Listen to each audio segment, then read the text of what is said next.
Nigeria, they were not consulted to know whether everyone want to be part of Nigeria or not.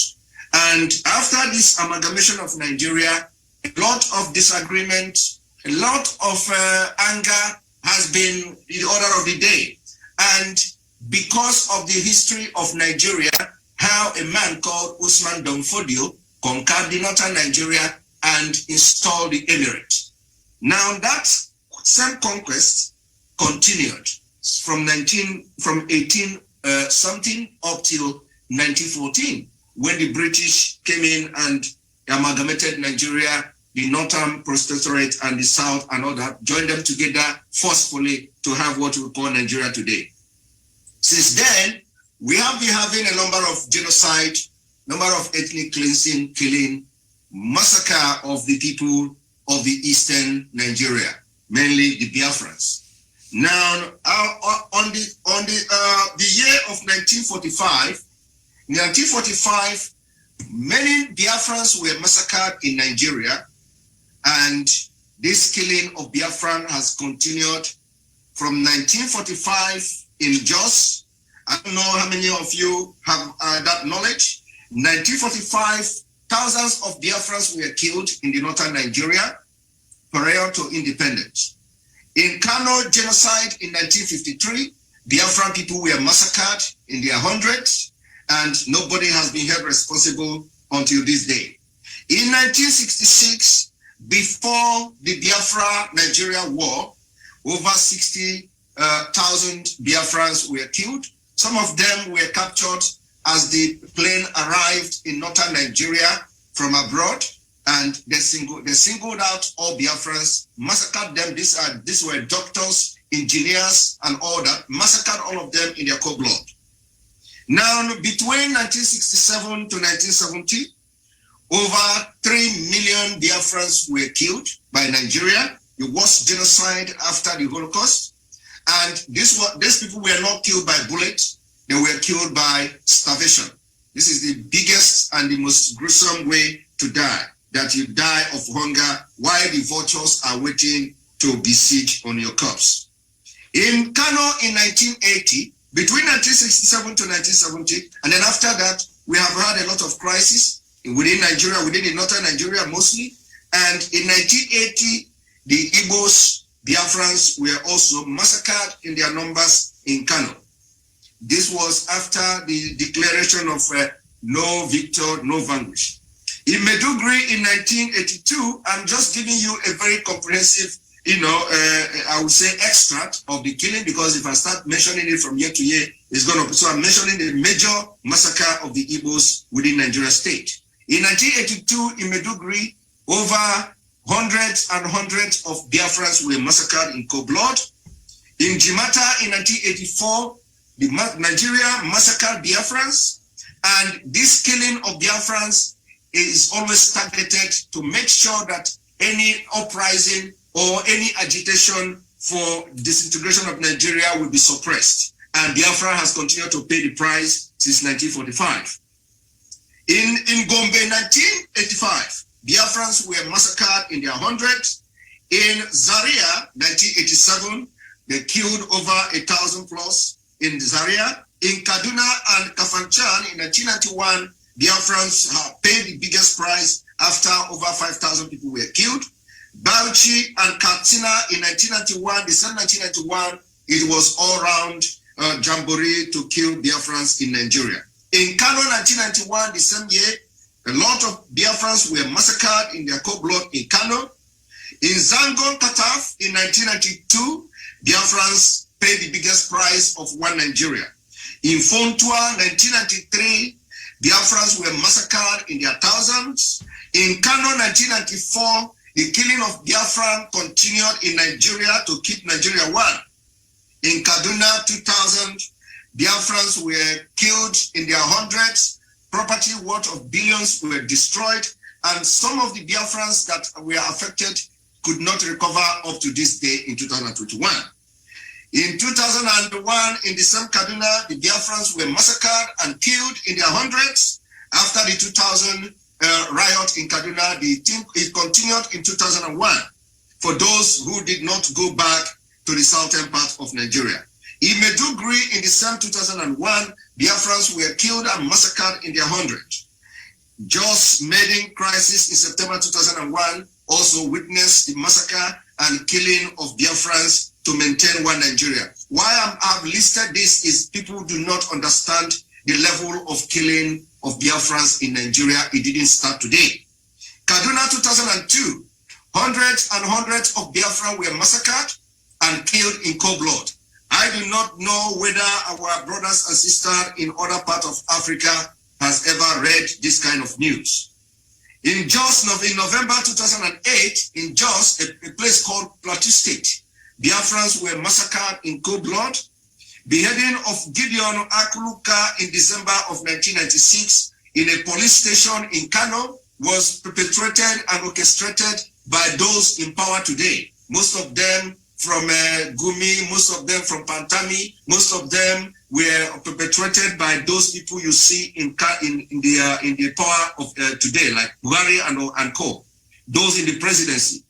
St. Martin's killed December 2001, and then we come to the post-presidential election in 2011.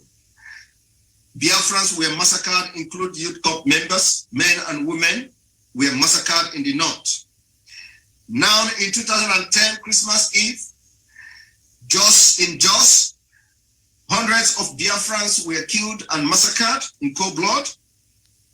And in Madala Christmas Day in 2011, Biafrans were killed and massacred. What I am reading out to you now is something you can check, can Google it and check it online. In Mubi, January 6, 2012, Biafrans were massacred.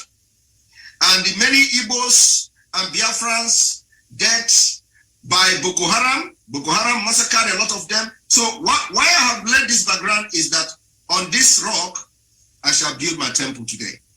And let me make it very clear that the reason why African Union is dead is not unconnected to what is happening in Nigeria. Let us look at the background of those leading the African Union.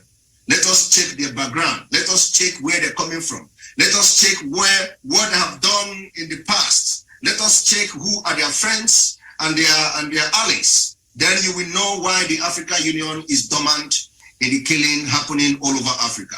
It is targeted at a particular people.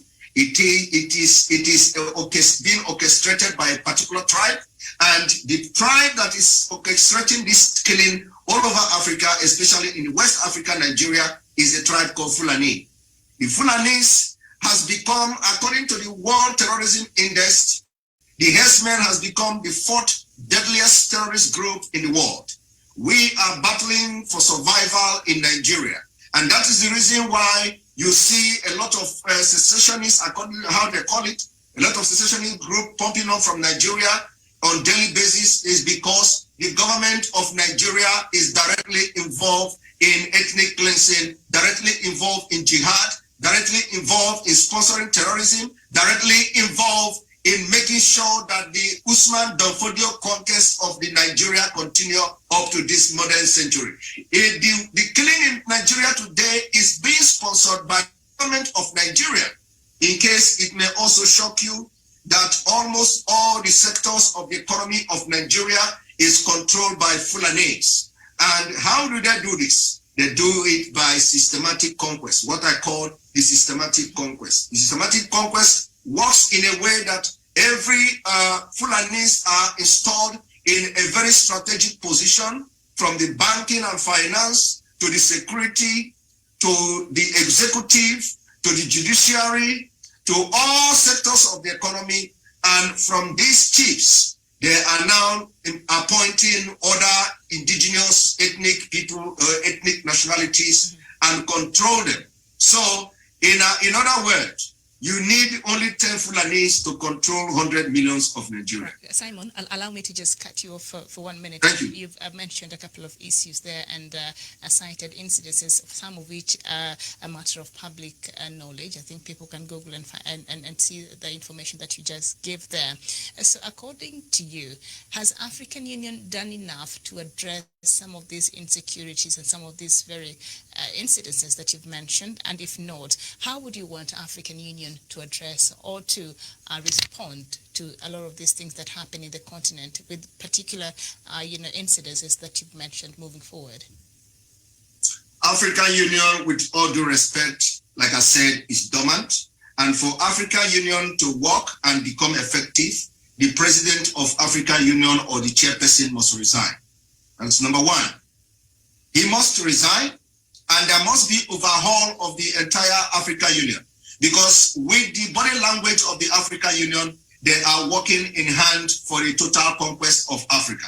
And the new generation of Africa must resist that.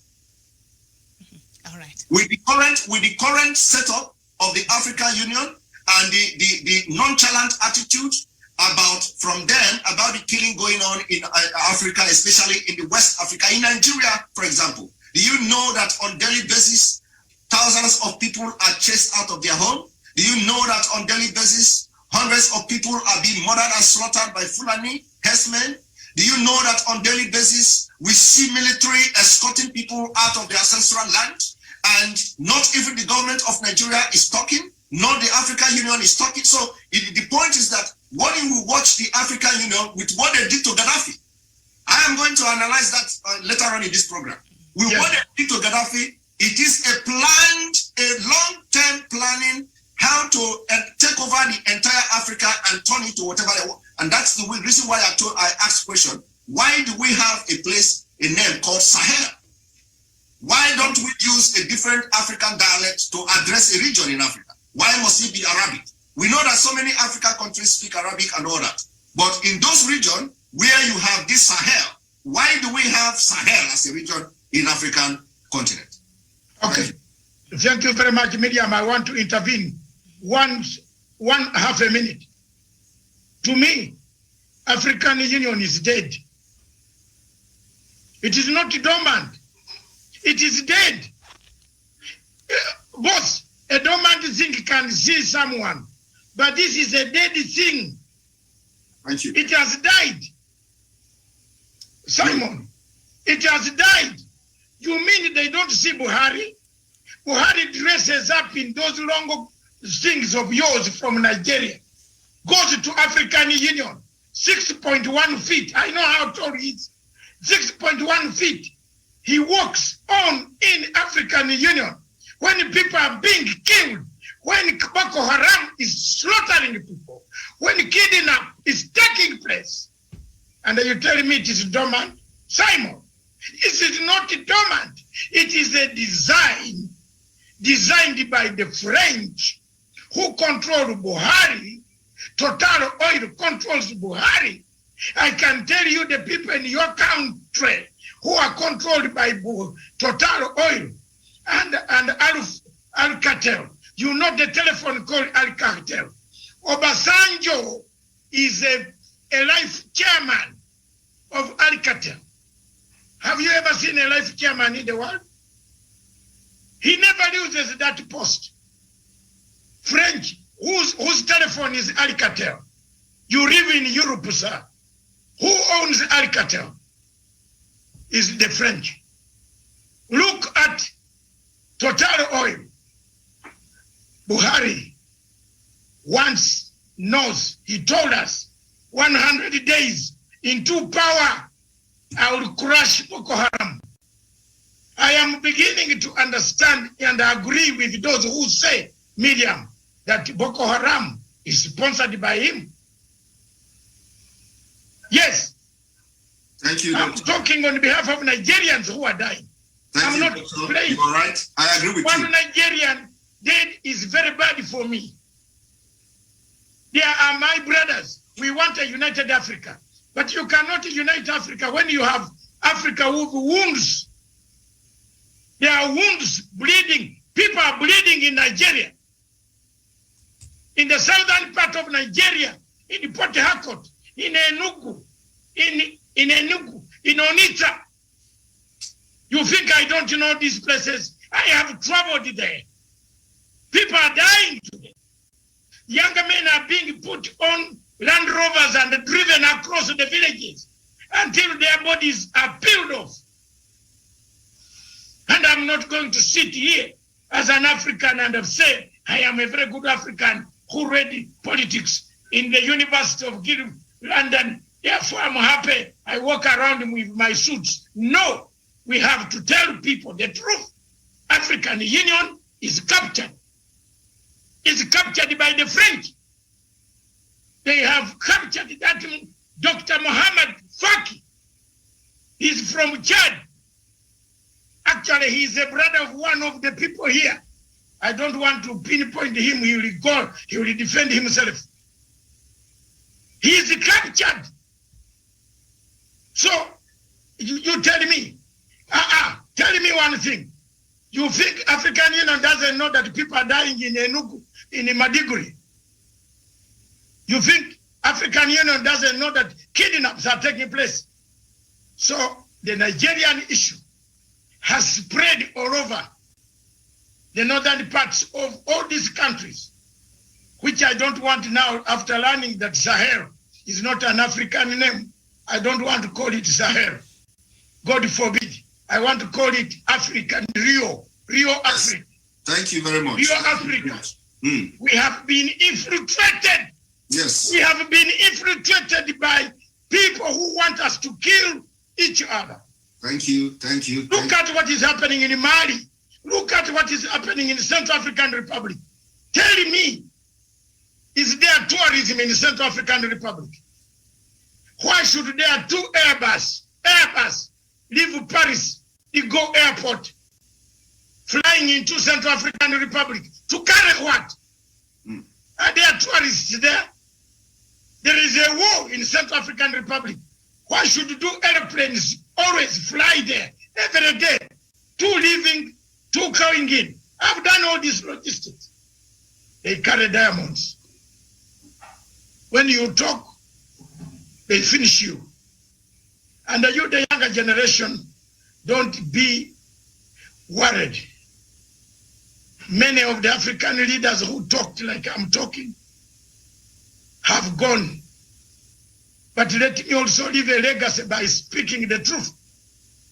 That the problem of Nigeria ashames us. Nigeria, with a population of 200 million people, we would be trading. When I see Nairobi refugees, Nigerian refugees, how do you explain to me that Nigerian refugees can be very many in Nairobi? Instead of them coming to visit Nairobi, they have come to seek asylum. Surely, we should keep quiet? No. So for me, I don't know whether I will have supporters on this panel. Miriam, I was only persuading supporters to support me in the motion later on that African Union is dead. Thank you. Sorry. Okay, very well. Dr. David Matanga, and also earlier there, Simon Ekpa, I think, Biafran, as he says there. Now I'd like to bring in Ambassador Maina Ghana from Chad.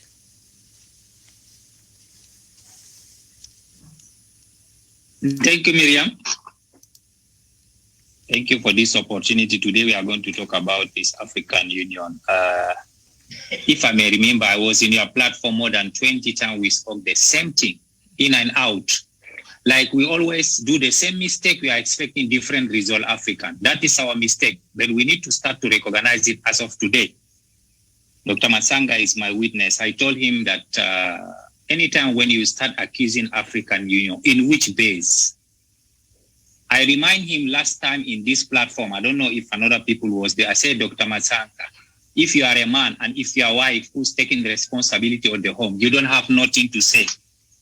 Either you like it or not. You are a jobless, you stay home, you watch TV, your wife is working, she pay the house, everything, pay the school fees, but you want to talk.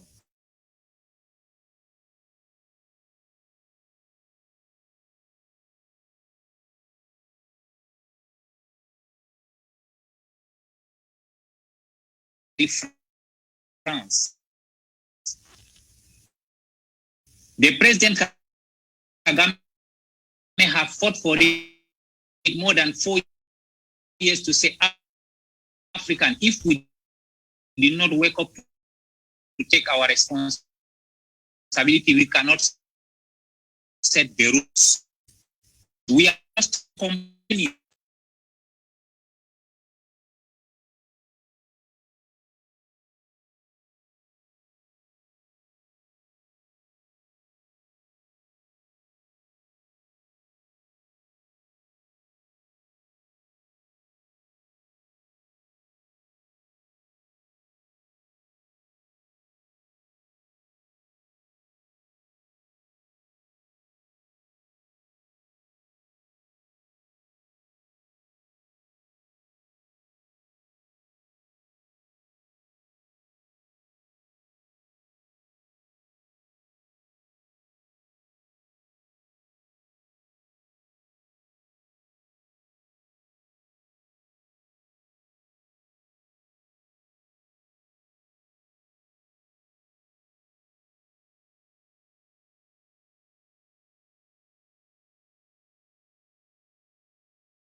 This organization is not following the structure how to lead Africa to success. Do we have a plan?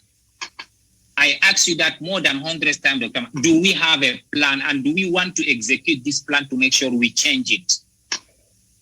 Okay. Today, I can assure you that Chad, my country, is the country who has paid a heavy price of Boko Haram issues. If you see the budget of my country, our president put, to go and help even fight Boko Haram is Nigeria. More than 75% of our budget for the younger generation has gone to Boko Haram.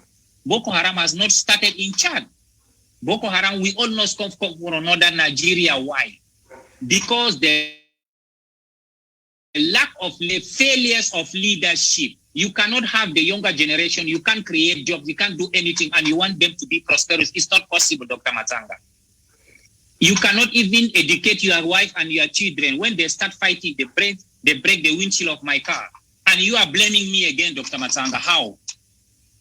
You cannot even educate them. You can't train them. You can't make sure that they have a good education to go and look their job. You keep them at home. That is how our governments, we do in Africa. We never have planned for 50, for 100 years for the next generation. That's why we are having problem today. And this problem will continue for the next 50 years, either we like it or not, because Africa is growing. African generation is growing, and people becoming smarter, intelligent. There will be a time that we will live in Africa, there is no peace if we don't set the rules of today. This is the situation we are going through. Now, let me come back to the Sahel issues. You see, during the Mansa Musa time, the trading between the Arab people and the African people on the gold, the only way to describe this dry area, the Sahel, it's only by calling this Sahel, because they don't have another language to call with Western countries. So they decide to say that if they are going to Africa, they call this area Sahel because they only go with camels and they don't have another mean of transportation. So wherever camel can go, that is called Sahel in Africa. So for me, I'm even happy that Arab people call it Sahel, that Western people give us names. Today, all the division we have in Africa, because we divided by the Western system. We call it Uganda, we call it Kenya, we call it Nigeria. Why do we call all this? We can call fellow Africans. Why do we even separate all our countries? Today you can see someone is telling you, I'm proud to be this country, and you are not. And we say we are Africans. We need to come together to build a system, and our system is one.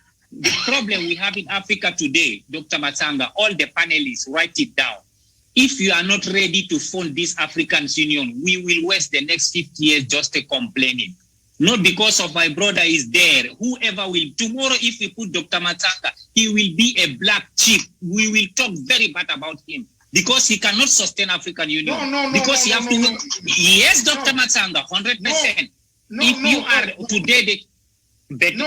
is the reality. This is a yes, I'm telling you. Yes, Dr. Matanga, I was saying, anybody who is in AU now as the head of... Yes, sir. Me. I can never be an African chief. Maina. Yes, sir. If today we put you at the head of African Union, it will be the same problem. Maina. Ambassador Maina. Thank you. Now, anybody who is going to take the head of African Union, yes, sir. Cannot go unchallenged. I have never had an ambition to be an African chief. The only thing I have is I have a big body. So when I walk, people think I'm an African chief. He was giving you are the chief. I have never had an ambition. He was just giving an example. Please. I am giving an example, Dr. Matanga. That I can become the example is whoever today. Let me tell the truth. Okay. You have now tackled me. It is your brother, Musa Faki, who's your brother, who is killing African Union. So if you think I am an African chief taking over, I don't want to take over. In fact, for me, if I want to remove him. Miriam, can you explain what I said, please? A better person. Miriam, can you explain? And I've told you several times that Matanga will never step in Africa, in Addis Ababa. I have told the Prime Minister of Ethiopia, I will never come to Addis Ababa until that man from Chad leaves that capital. He's useless. He is captured by France. He's on a payroll of France. And for me, like a Nkrumah, like a Obote, like a Secretary, like a Baba Tafawa Balewa, I have nothing to do with surrogates of imperialism. Thank you. Okay. Thank you, Dr. Matsanga. No, Ambassador, no. Before, hold on. Yeah, I think what Ambassador was trying to say, it does not matter who is at the helm of African Union, as long as we still don't do what we're supposed to do, pay for African Union and all that. It does not matter who is there. It could be even me, but we'll still be captured. I think that is what Ambassador, you're saying. It does not matter who is there. Thank you, Miriam. Thank you, Miriam. Because I would like to, Miriam. Unless he says it here, Yeah, he was Miriam. using it figuratively. All Yeah, right. Miriam, I would like to address. No. Marina uses French, so use Swahili, and tell me you are using it figuratively. But if you say I'm an African chief, how? Metamorphocary. I am. Please, I would like Yeah, to. go ahead. I would like to address. Before you come in, Simon, I'd like Ambassador to conclude his submission, and then I'll come back to you, please, if you don't mind. Ambassador. Just submit. Yes, Maliza. thank you, Miriam. I did until now, Dr. Matsanga. Let me repeat it one more time again. I said, Again. whoever being elected as the AU chairperson as now, you will follow the route for the Western countries because they are the one funding us. Doesn't matter from the person come from Chad or from South Africa or from Libya or from Sudan or from Ivory Coast. Because right now the system built inside African Union is controlled by the Westerners. This is my explanation, Dr. Matsanga. Let us put it on the side. Let's go back to my country chart today. I will fix you somewhere. Thank you. I'm ready. Now, let us go back to my country chart. Yeah. You see, in Africa, the difficulties we are having, we don't want to acknowledge the system. Our government is very weak because many people, sometimes when you stay longer in the power and without realizing anything, just the basic for the humans, everybody has tendency to be a rebel, either in Chad or wherever, because it's the simple things that the population, 99% of the African population, they don't need even to be wealthy. They have just a basic education, healthcare. They have their family happy, but we cannot provide it. That's why you see many countries always they are fighting, either in Chad, either in northern Nigeria, either in Mali, all those. Because you can't see somebody who have a good life and start fighting the government is not possible. When you see that people are very tired with the government, something is wrong somewhere. Now, sometimes the loophole we Africans are living, that's how Western people use it against us because we are playing with the deadly weapon. Why? Because we don't want to educate our generation and give them jobs. So somebody else find an opportunity to come and use them against you.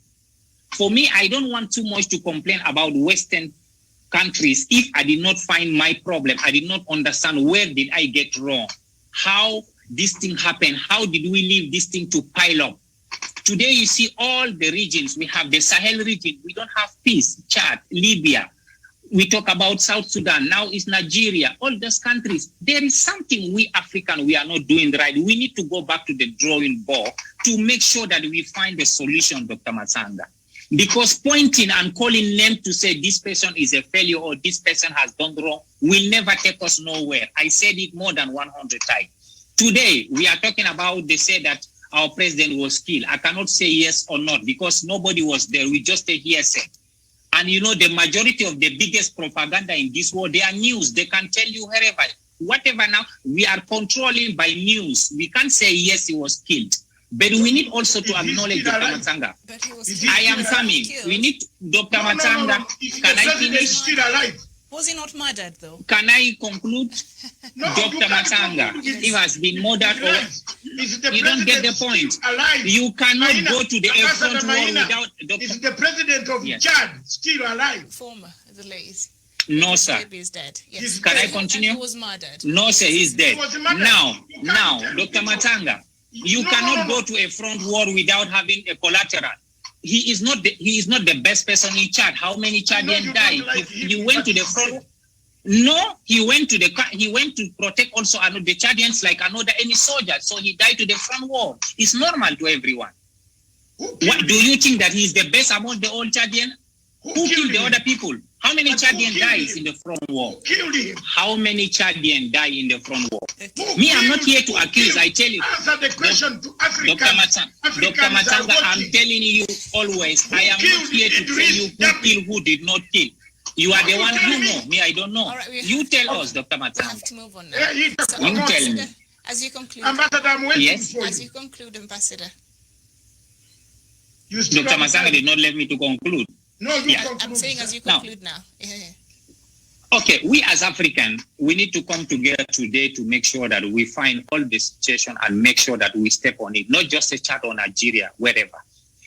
We need first to make sure that we rebuild this African Union, because when we rebuild this African Union, any country who have problem, we can step on the country and take a decision without the Western countries.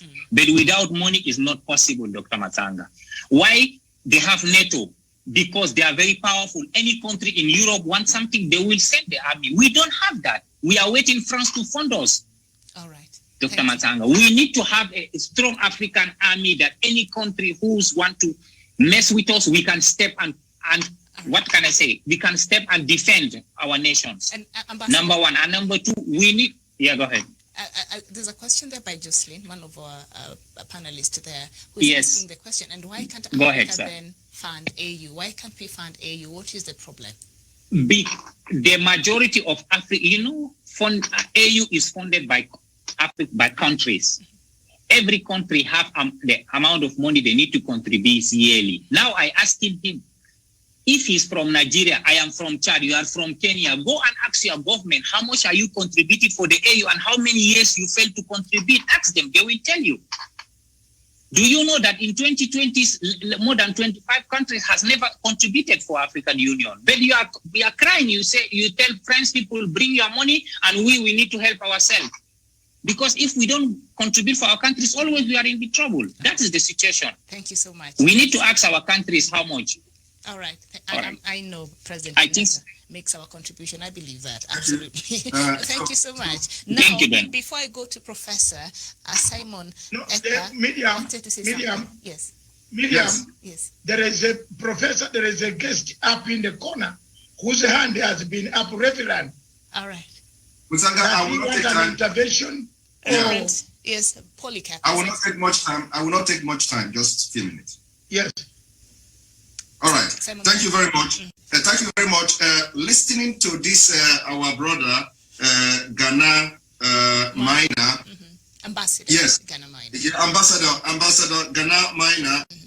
Well, I do not know whether he's a government ambassador or a peace ambassador, but whichever way, if you listen to what he said here, you will know exactly where the problem of Africa is coming from. You know, the way of thinking, his way of thinking is actually the problem. Now, he said here, when I talked about Sahel, he said he is very happy that the Sahel it came from Arabic world and not Western world. Tell him, Simon. No, yes, that is a problem. Why can't he is not happy? He's happy that it is Arab word, and then he's not happy that he will not be happy if it is an African, because in that place he claimed that there is no African language or African dialect to be given to the name of that particular region that is now Sahel. But he is happy that it's an Arab. Now, I want you all to think about what I said from the beginning, the conquest of Africa. Where is it coming from? It's coming from the Fulani. And I don't know which tribe he belonged to, but this is a display of exactly the African problem. He is thinking of having Arab word instead of having Africa. Instead of, we don't want to have African word there. And he's here claiming to us that there is no African language in that particular region to be given the name the Sahel. Now he is happy with Arab. That is number one. Number two, he also said we need to go back to drawing board. My brother, my sisters here in this panel, that's exactly what the Biafrans are doing. Thank you, my brother. I'm with you. We want to go back. Yeah, we want to go back to the drawing board. We want to go back to the 1914 amalgamation, the Frontland amalgamation of the British. We want to start to rebuild Africa. We say that the downfall of Africa starts from Nigeria, and the disintegration of Nigeria will end the impunity, the killing, and the insecurity in Africa. How is that going to happen? It is going to happen because as we sit here today, Nigerians are all over the countries that are seated here today. You cannot go to my village. You cannot go to my village now. You will find somebody from East Africa. It is not possible. You cannot go to my village now. You find somebody from Chad. It is not possible. But go to Chad, you are going to see a Nigerian. And when you ask the Nigerian where he's come from, he's going to tell you, I'm from the southern Nigeria. And when you ask the southern Nigeria, where did he come from? He is either Oduduwa or a Biafra. Now, that is something applicable to the European countries, the Western world, America, Asia. Go there. Any country you go, you must see a Biafra. Now, why is Biafra going to be different? We are going to have a collective ideas coming together to build a country that Biafra, Africa will be proud of.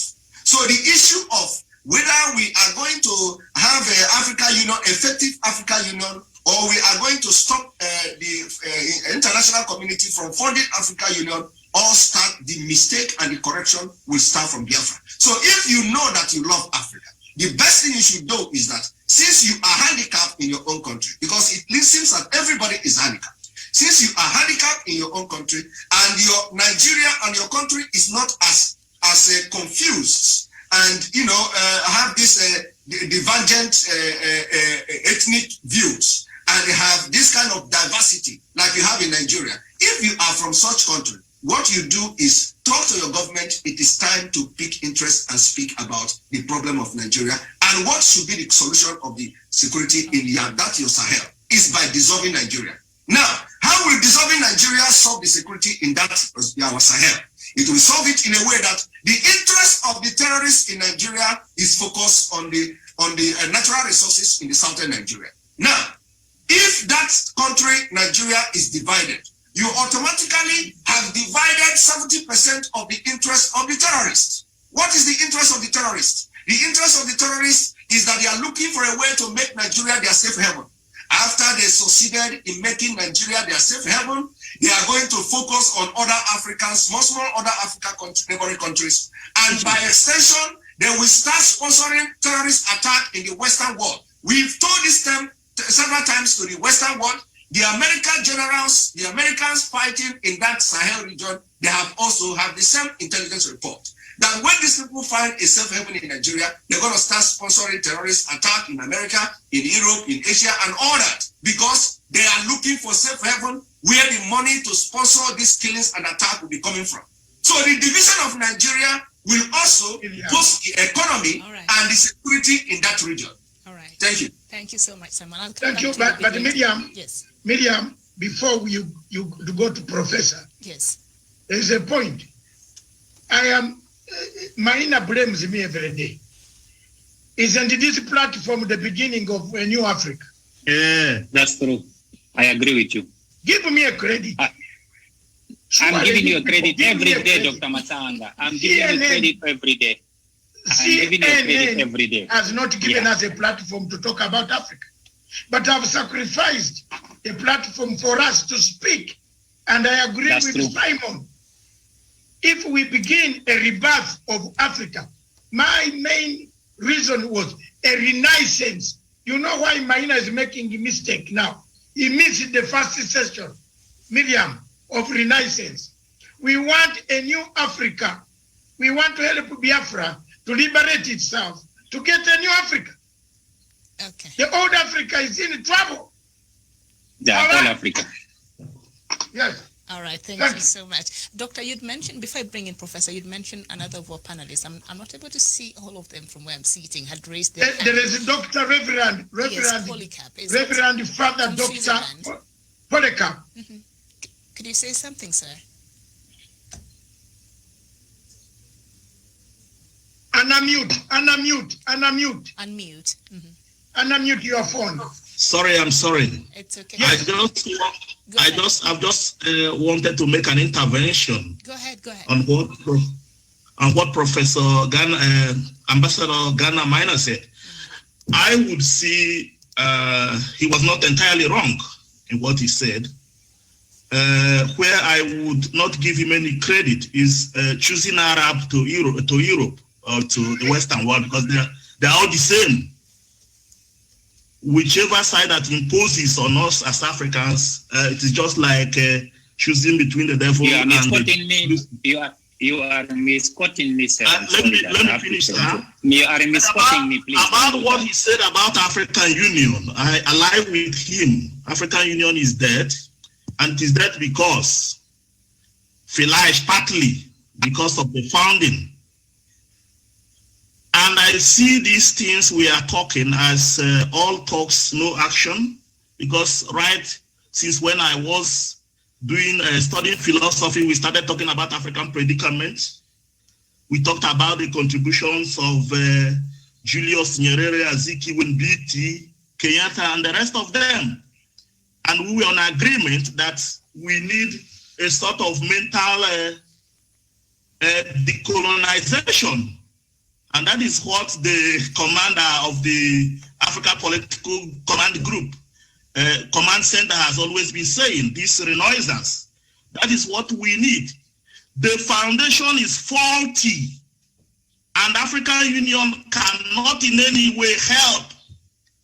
Only individual nations will go to do this rebate. It is strong, the only strong nations that can found an African Union that can have a say. If you come to Europe, before European Union, all the independents and the member constant countries, they are all strong. They can stand on their own. They can have power of their own. But that is not the case in Africa. The divisive foundation, which all of you have alluded to, has caused a lot of problem. Go to Ghana now and Togo, you see how they divided part of Airways, partly in Ghana, partly in Togo. Go to Chad, Nigeria, you see Fulanis that divided partly Chad, partly Niger Republic, partly Nigeria. Never in one country. And that is where I picked a sense in what Simon accused the professor about. Because of maybe alliance of Chad with Arab people, he thinks it is better that the Arab people then gave us a name. What I don't think. I would suggest, and that is what I uphold, we can only solve our problems as Africans when we are able to solve these problems as individual nations. It is then that we can now have people who are actually Africans and represent these things we are talking about to become rulers who will now represent us in African Union. Otherwise, we continue to waste our time. There is nothing like African Union for me. It doesn't exist for me. It is not only that it is dead, but it doesn't exist for me. Right. Thank you. Reverend Thank Father. you very much. Miriam, back to you. Reverend, thank you so much, Reverend Father Polycarp, all the way from Switzerland, and he's saying the foundation of AU is faulty, so you cannot start building on something that already has a problem. Professor Jared Onyari. Thank you, Miriam, for giving me that information. It's very unfortunate for the immediate speaker for having made that unfortunate statement. You know, the founding fathers of the continent of Africa, they were focused. They knew what they wanted. They went for it, and they got it. And even if they did not get it in their lifetime, Miriam, they ended the pattern of the struggle. What have we done with the pattern? We have dropped it down. Look at the thinking of Minor. This is where the problem of Africa is. Thank you very And much. you say that I'm against him. Thank you very Look much. at that. Look. Let me just spare him because he only accused me, but someone has given him his mind. That's where the problem here is. Thank you. Thank you. When Kwame Nkrumah went to the West, they got the education, they made the wealth. When Jomo Kenyatta went to the West, when Mwalimu Nyerere went to the West, when Kennedy Kauma went to the West, when Kamusa Banda went to the West, when Namuda Skiwe went to the West, when Ben Bell went to the West, when Nasha went to the West, they came back to Africa.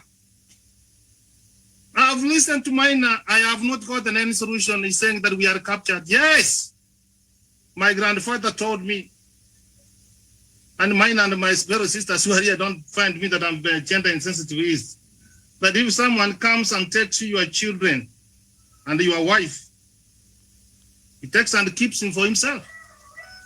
But if that wife comes, dies, you will come and bury that wife. That's what happened in most African countries. African countries, the African Union has been captured, Dr. Masanga, you are right. And at least instead of Dr. Masanga of organizing Miriam, Dr. Masanga has started organizing us. He has given us the platform. What else do you want him to do? We have started a conversation. We have started an engagement. Minor come out of Paris and come on Africa and see poverty which is in Africa. See how the health pandemic which has come, Miriam. How have we addressed it? There was a country, and I don't name it, it had only one ventilator. What did the president of that country do? He went and picked it and said that you people die. So Africa, we are having a problem. The founding fathers of this continent, Miriam, they identified ignorance. They identified poverty. They identified disease. And you want to say it for you. What do we want? Time has come, my fellow brothers and sisters, that we stopped organizing and start organizing ourselves. There is something we can do. You can sponsor one child minor. You can sponsor one old woman in minor to change their lives. Nobody has asked you to do all things, but you can do something for the continent of Africa. How do you feel when the Biafra people are being butchered? You can hear from the horse, they're telling from the ground that all is not well. And then we are here and we say that though it doesn't matter that I become the leader of the African Union, your brother is being. If you allow your concerns to be taken, to be captured, if the founding fathers found that kind of thinking, we will not be free. So there is high time when you ask me whether African Union is there or not. How is he addressing poverty, Miriam? How is he addressing the climate change, Miriam? How is he addressing the infrastructure in Africa, Miriam? Do we African people have access? Dr. Masanga raised very pertinent issues, Miriam. Who has called a summit to discuss issues in what's happening in Biafra, in Cameroon? See what happened in Libya when Muammar Gaddafi was thinking of building the United States of Africa. What did they do? They killed him. There were more than 25 countries in Africa which were were getting support of their budget from Muammar Gaddafi, Miriam. Still, in this modern time, there are men and women who are talking about Africa. So unless Africa Union starts addressing the issues and the challenges facing the continent of Africa, we get it wrong. Dr. Masanga posed a question here.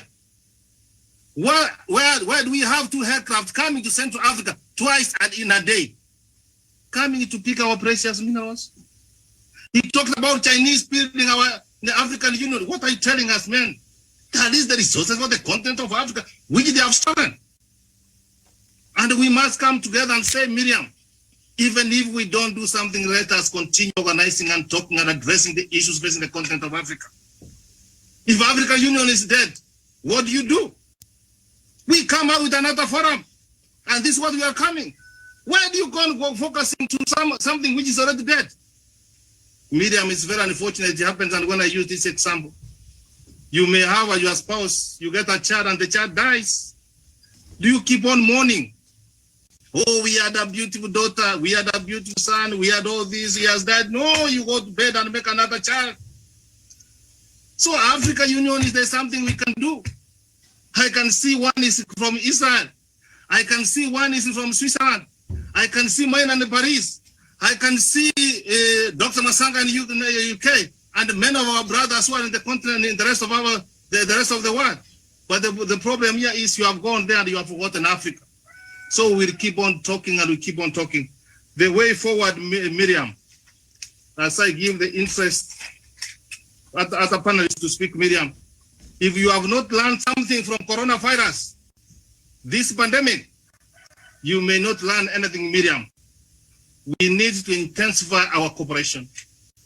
I need to be my brothers, keeper Miriam, what's happening to the Biafra people, what's happening in Abyssinia people, what's happening in Southern Sudan, what's happening in Somalia. We must start talking, Miriam, and having this cooperation among us ourselves. Where do we allow the government to cooperate among themselves? Miriam, we are all interconnected. What's happening to the people in Nigeria? What's happening to the people of Kenya, Uganda, Somalia, Chad? Are all minor to come on a platform of Puncher in Africa.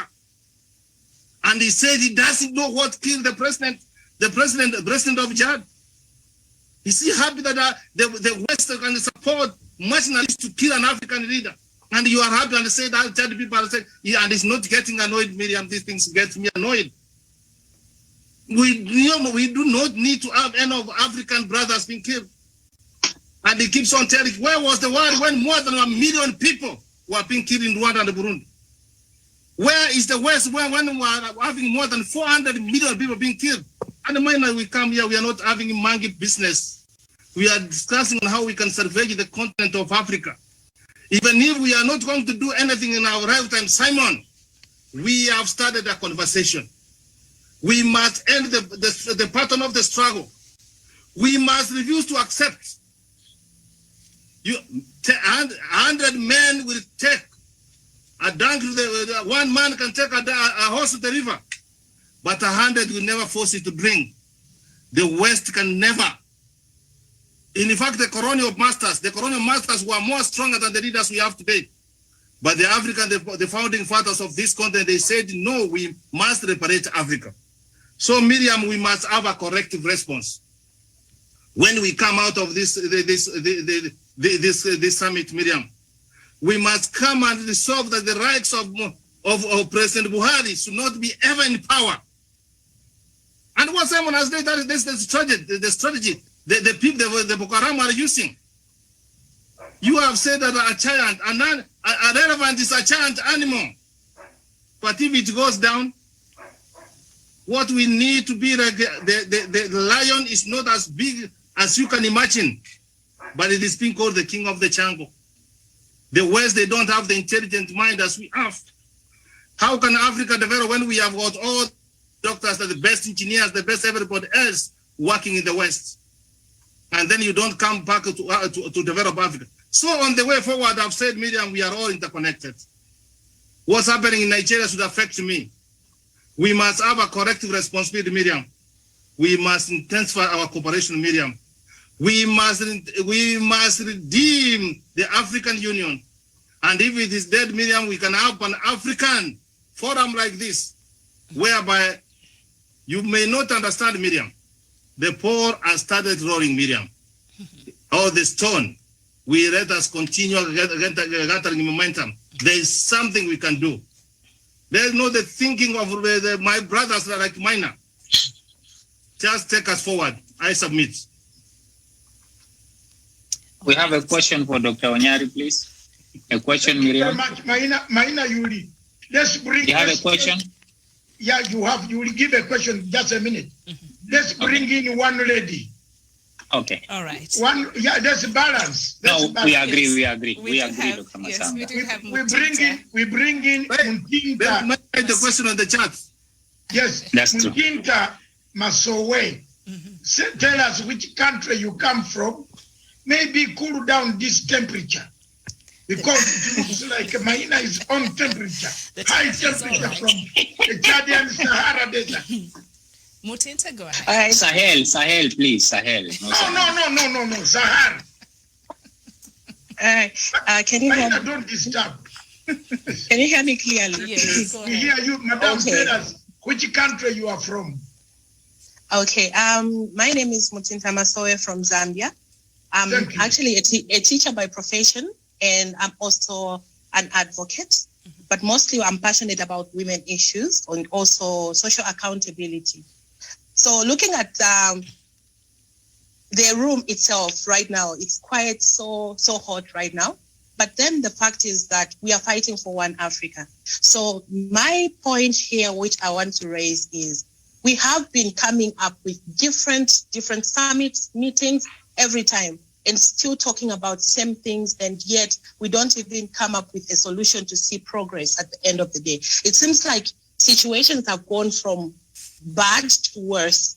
It seems like even our generation right now, we found these issues being talked about, and yet we don't see any progress going on. And how are we going to learn as young people if we find that our elders, our leaders that we choose to go and represent us at the summits, they end up coming and have all these arguments? Remember what we need to fight for. When you are a Pan-Africanist, you need to look at the spirit of Ubuntu. I always want to align myself with education. Like they say, education, like Papa Nelson Mandela said, education is the powerful tool to change the world. But then people misunderstand the whole thing. They think when you talk about education, you mean the classroom setup. But there is more to education just that, other than just books. Yes, literature is there to teach us of what happened way back, and of course just to be there for the sake of just referencing. But then the power should come from within. What are you passionate about? It should start from our mindset, first of all, as Africans. Our mindset is the key here. No matter what we are going to do, we can have many, many summits coming up, meetings like this. But if our mindset are just the same, then there's nothing we can do about it. So looking at, of course, we salute our leaders, like our forefathers that fought for us. We salute them. It's because they never had any education that we can say the Western education, but then they had the natural wisdom itself. So we need, first of all, it should start from our home. I always want to look at the grassroots. We should start from our home.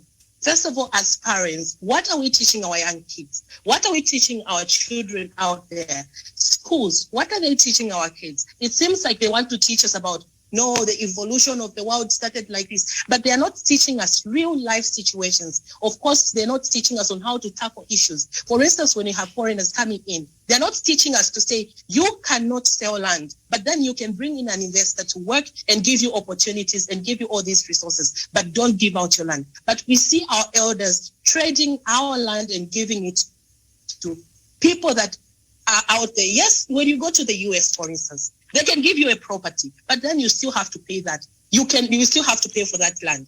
But then you can never, ever buy land and own it. But what has happened to us? We find that we've got a lot of millions of people in the diaspora who are African Americans, who are African, for instance, British. We have them out there, but they want to come home. It is very difficult to find a person of my color coming from abroad, from the diaspora, wanting to come back and settle here in Africa. It's difficult for them to have land. It's difficult for them to access opportunities. Then what are we doing about it? So it should change from us. It should change. It should start. They say, my father always tells me to say, the fish, it starts rotting from their head, because that's where you find the gills.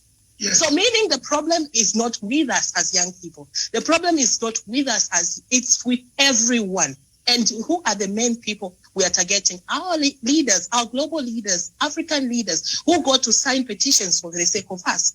We are not there, but we send them as representatives. But what do? They go there, they don't read. They say that we don't read as Africans. We just want quick things. So what we want to see here is we want, when we send a representative there, let them do the work that we send, because accountability itself, it's about being held accountable. We should welcome that. And as people who are being represented, we should have that rapport with our leaders freely, because they are not doing their own work, but our work.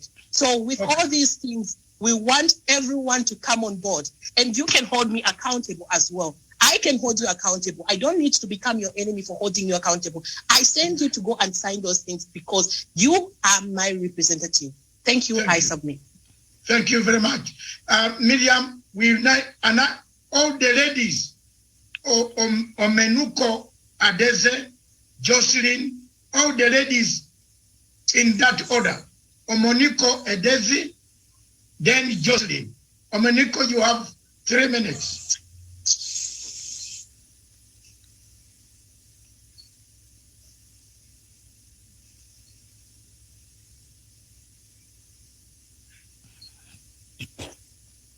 Omeniko, Edeze,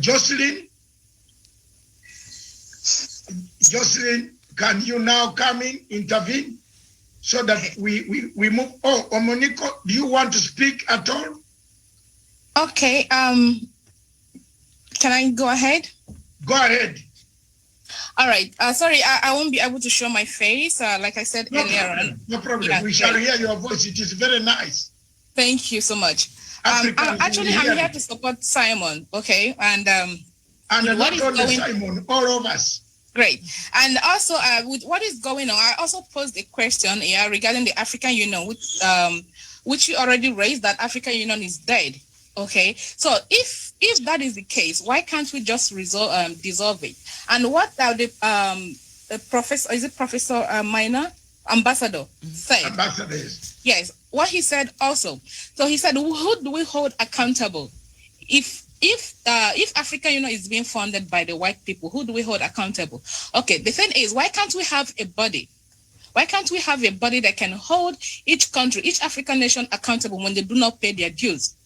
So that way we can be able to have African Union run by us, not from the foreign world, not from the white people. We have what it takes to put African nation where it needs to be. We have the resources, we have the money, we have the fund. So why are we still like begging the whites? Why are we begging them to help us out? Why are we begging them when we have all it takes to do that? Okay, that is my question first. Then coming back to Nigeria, to Biafra. Okay, probably they are not seeing what is going on, or they are seeing it. Everybody is being quiet about it. Our people are being killed on daily basis. Okay, we are getting threats from the northern leaders. A senator also threatened the southeasterners. Okay, they said if we want to toe the line again, somebody is talking. Mr. Madu, say first, switch off your mute. Yes. Mute your phone, please. Mm-hmm. Thank you. So, this man has threatened the southeasterners again. Why are they threatening the southeasterners? Because the world has kept quiet and turned a blind eye to what is going on to the Igbos in Nigeria. They have been killing us right from day one. You know, we are seeing people on daily basis. They go to houses, they arrest the youth, and they call them gunmen. Then nobody is saying anything because they've got weapons. They've got what it takes to suppress the people from the southern region of Nigeria. So we need the world to look into it. Now, since the world is not paying attention to what is going on in Nigeria, then we should run to African nations, our own brothers who are very close to us. Let them put out the news out there. A senator cannot come on air and threaten a whole people with war. They cannot do that. Another person came on air and he was being interviewed and he's saying that they are going to retaliate. What did the Southeasterners do to the people from the North? They came in as strangers. They conquered the Hausas, and the Igbos are saying they cannot come into our land to take over these ancestral lands given to us. But they said no because Nigeria is being given to them, that they own Nigeria. The thing is, it's a systematic conquering of a nation, and when they are done, if nobody is paying attention, or if the whole African nation is keeping quiet, trust me, when these guys are done with Nigeria, they will move down to other African nations, and nothing will be done about it. Right now, we have the foreign terrorists in Nigeria. They are everywhere. They've surrounded the whole people. The military, they are busy supplying weapons to these people. They are busy, they are busy keeping them safe. They are busy, supporting them. And what do we do?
corrupt.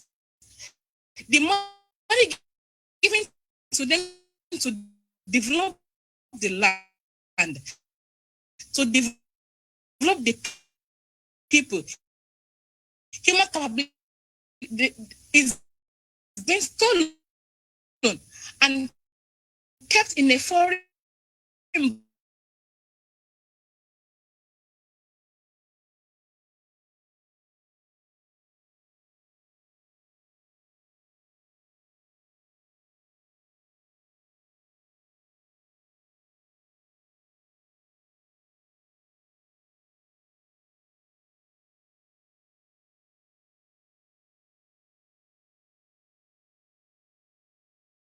we need to is going on Africa. Then 6 big do not carry it. Which our hands are.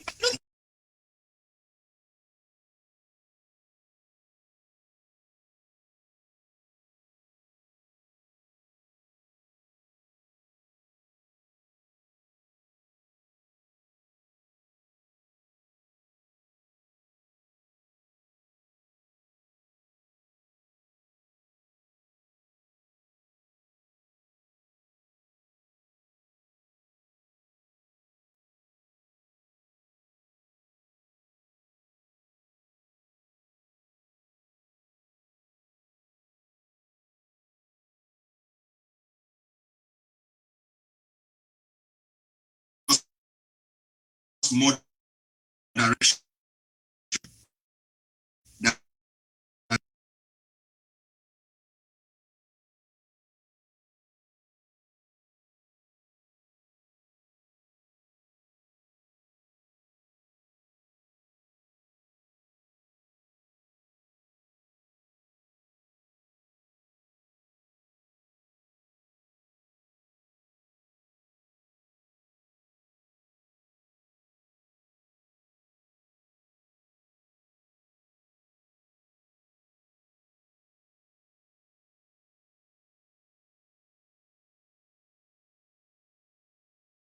And everybody. In the few minutes left, and I want to ask Simon, that Sunday, 2 p.m. East African time, which is 12 noon, Nigeria will be the main 2 hours. We want to sort it once for all, because it looks like all the problems of West Africa, Miriam, are coming from there. Mm-hmm. And we might not be able to finish them today. Yes. Yes. Our time is going. Therefore, and we shall develop that time of Simon.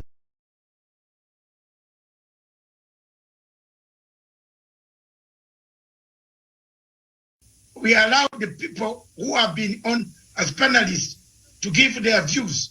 Simon, we shall give you time on Sunday. My brother, you know how to organize Africa is very difficult. Now, it is very difficult. You can see the points that were raised by Madame from Zambia. There is somebody from Togo who is on this show. From Togo. Dr. Matsaga, just before I leave, I would like to, drop a very powerful message. I am giving you time. Don't leave. All right. You will have closing remarks. Very good. Prepare them. Thank you. And somebody from Togo, somebody from Congo. There was somebody from Congo. They have gone. And then Emmanuel Hay, Mr. Emmanuel Hay. I can't do this. Is it Emmanuel Hay? Okay. Dr. Emma Njoku wanted to say something. If you could, maybe in a minute. Let's see. Let's get Dr. Edward Kusewa. Emmanuel, yes. Then we have Dr. Emma Juku. Or let's begin with Juku. Yes. Do you have an intervention, sir? Yes. Amen. You have Okay. you have an intervention?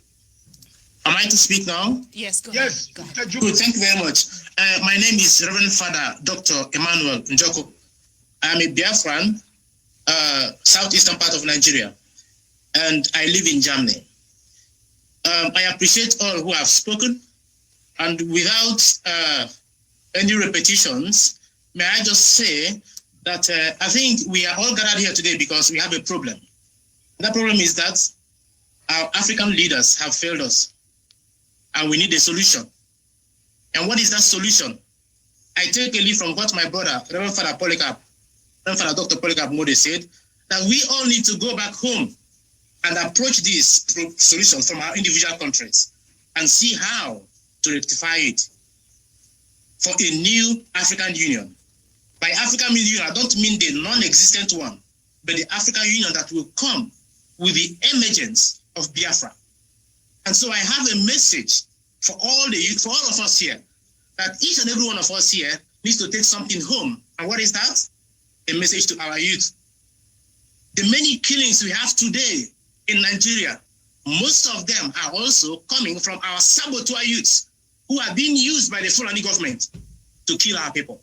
But we take that message to the youth, and the message is, let the youth be future-minded, not just present-minded. By present-minded, they think only of what they can gain from the present government. Don't think about their future. Thank you. Secondly, Thank may we you. also remember... Reverend, 1 minute. You have 1 minute. Okay. May we also remember that just as my brother, Mr. Simon Eba said, that Nigeria, the breakup of Nigeria and the emergence of Biafra is the solution to the problem of Africa. I support that saying because, just like he said, there is a common saying among us that wherever you go in the whole world, if you don't see any Nigerian there, take your things and run away. That place is not safe for you. It's the same as saying anywhere you go,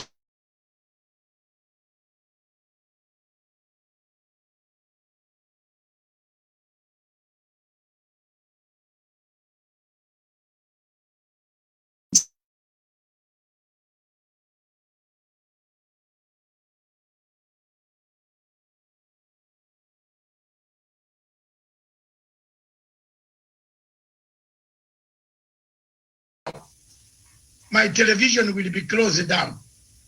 People being killed by forces in Biafra.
So the solution shall come from the youth.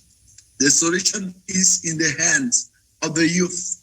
We have to educate the youth and put in their mind this set of African Union, the real African Union. I'm talking about my case. I'm French speaking, but I speak English. How many Africans can speak both languages?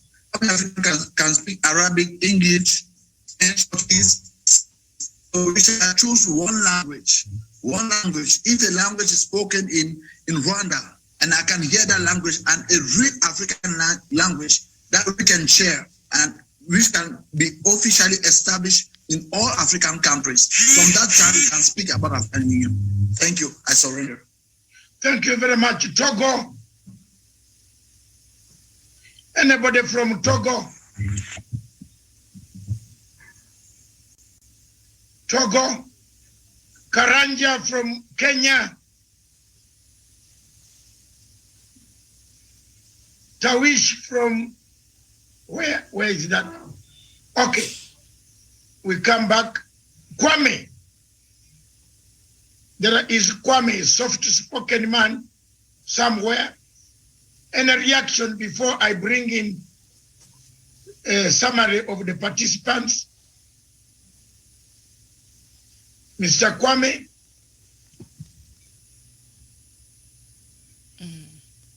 And then as well. Now we come back to. Oh, can you let me make a very brief comment? Yeah, who is that? This is Ikem Patrick Dike. Who? Patrick Ikem. Patrick Ikem. Yes, go ahead, Patrick. Yeah, thank you very much. My name is Patrick Ikem, and I'm an indigenous person of Biafra. I am a very proud IPOB member, and I want to thank you, Dr. Nasanga, for giving me the opportunity to be here today. I've looked at the situation of African Union, and it's just quite funny how shameless African leaders are, that it took China for them to have a secretariat. China have to build secretariat for a whole continent of African Union. and after a few months, they discovered that the secretariat was filled with bugs, microphones, cameras. Automatically, China was monitoring everything that was going on within the Secretariat of African Union. It's quite unfortunate and shameful that we see African youth jump the ship, go to the desert, seeking for greener pasture in Europe. You will see thousands and thousands of African youth die in the desert and in the Mediterranean Sea. I will never see African leaders stand up and find a solution. I am based in Italy. I live in Europe, and I see the effort of the Western world, Europeans, showing sympathy for Africans. They don't even know their destination, where they are coming from. But we've never seen African leaders show sympathy for their citizens. Sometimes I feel ashamed because when you talk about African Union and African leaders, they have shown that they are completely irrelevant in the world. We saw our dear ambassador talk about funding of the African Union, and it made me laugh because all the African leaders have their billions and trillions in the Swiss bank, embezzled and stacked in foreign accounts, but they cannot even bring out a piece of this funding to support the African Union. Okay. So you have made your point, Patrick. Yes. Wait for Sunday. We want Abacha's money returned to Nigeria. Thank you for the privilege. Thank you very much. Where is Abacha's money? Yeah, Abacha's money, some of them have been returned back, and we are still looking for them, even if they have been returned back. Despite the fact they said Abacha money have been returned back, but but we are still looking for it. Thank you very much. Thank And you now very much. I want Togo. Togo, we don't mind you speaking in French because you have requested to speak in French. Some of us went to all these. Unfortunately, I don't like the French, but I'll listen. I am honest. Thank you, doctor. Yeah, merci. Bonjour tout le monde. Vraiment, j'ai aimé l'organisation. Ce forum doit être un forum qui doit être étendu à tous les autres pays également. Parce que le problème que vous traitez ici ne concerne pas le problème des pays qui sont en guerre ou bien les problèmes qui sont les pays qui sont en difficulté. C'est le problème aux pays qui sont toujours rattachés aux métropoles. Et sans traiter le problème par ces pays, on n'arrivera pas à la source, à la racine réelle de ce problème. Donc, je souhaiterais que ce soit ces pays aussi qui soient associés, qui donnent leur point de vue pour qu'on puisse ressentir profondément ce que chacun partage sur ces problèmes dont l'Afrique souffre aujourd'hui. Imaginez que tous les programmes et projets de l'Afrique que l'Union africaine prépare. Prenons le cas du Népal. On soumet aux bailleurs externes qui ne maîtrisent pas nos réalités, qui veulent toujours imposer leur point de vue, leur politique, leur programme à nos pays africains. Si nous continuons dans le même sens, nous ne pourrons pas trouver de solution aux problèmes africains. Donc, il faudrait que l'Afrique développe à elle-même ses stratégies pour pouvoir arriver à la fin de ces difficultés que nous proclamons aujourd'hui. Vraiment, sincère merci à tous les professeurs, les éminents professeurs, les docteurs, les journalistes, les intervenants qui m'ont précédé. Je suis peut-être le plus petit, la plus petite voix qui soit intervenue à cet instant-ci. Merci à Michel qui n'a jamais cessé de m'associer à cette organisation. J'encourage vivement que vous étendiez cette organisation à nos pays et que ce soit représenté. Je crois que Jocelyne ou bien quelqu'un avait souhaité que ce soit des médias les plus reconnus qui diffusent ce forum pour que vraiment l'information atteigne les voies les plus autorisées pour qu'on puisse arriver à la fin des crises qui minent nos pays. Vraiment merci. Thank you, Professor. Thank you very much. In a nutshell, he thanks the panel and the Pan-African Forum for hosting this meeting. And he further says, this is the beginning for Africa. And Africa is happy, will be happy. He thanks Professor Onyari about the statements that you made. The rest, Mr. Gaina Mahina, who is a French-speaking man, the only man left on the front line stage of Chad, will interpret for us. But Mahina, don't add there your words. At the end of your speech, you will interpret the rest. But I picked a few things. For me and the French, we are like water and oil. We don't meet because they have caused a lot of problems for this continent. Now, ladies and gentlemen, I know there are many people who want to speak.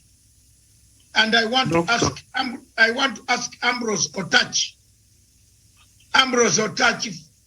to just say before I come to the first speaker to summarize and give us his way forward. Then I will come to Simon. I will come to Professor Onyari. I will come to, there is another one. There is I will come to Dr. Arome, yes. Then I come to Edward Kusewe. Then I pick one lady, Mutinta Masowe. We don't want ladies to accuse me for having left you out.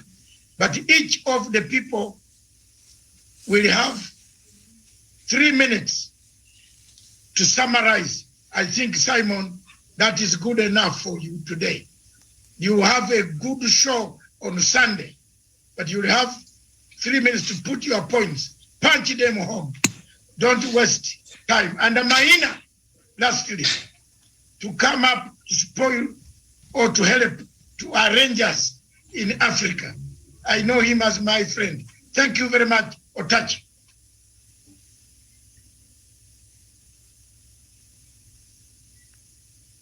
Ambrose Otachi, unmute.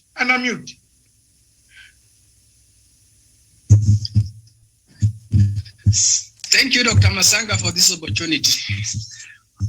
May I start from the African Union actually is captured, and you look at even from their structure, their funding, it's totally captured by the Western. So what we are remaining here actually is the carcass of the African Union. And you have set the pace. Let's continue the conversation. Thank you. I hand over to you.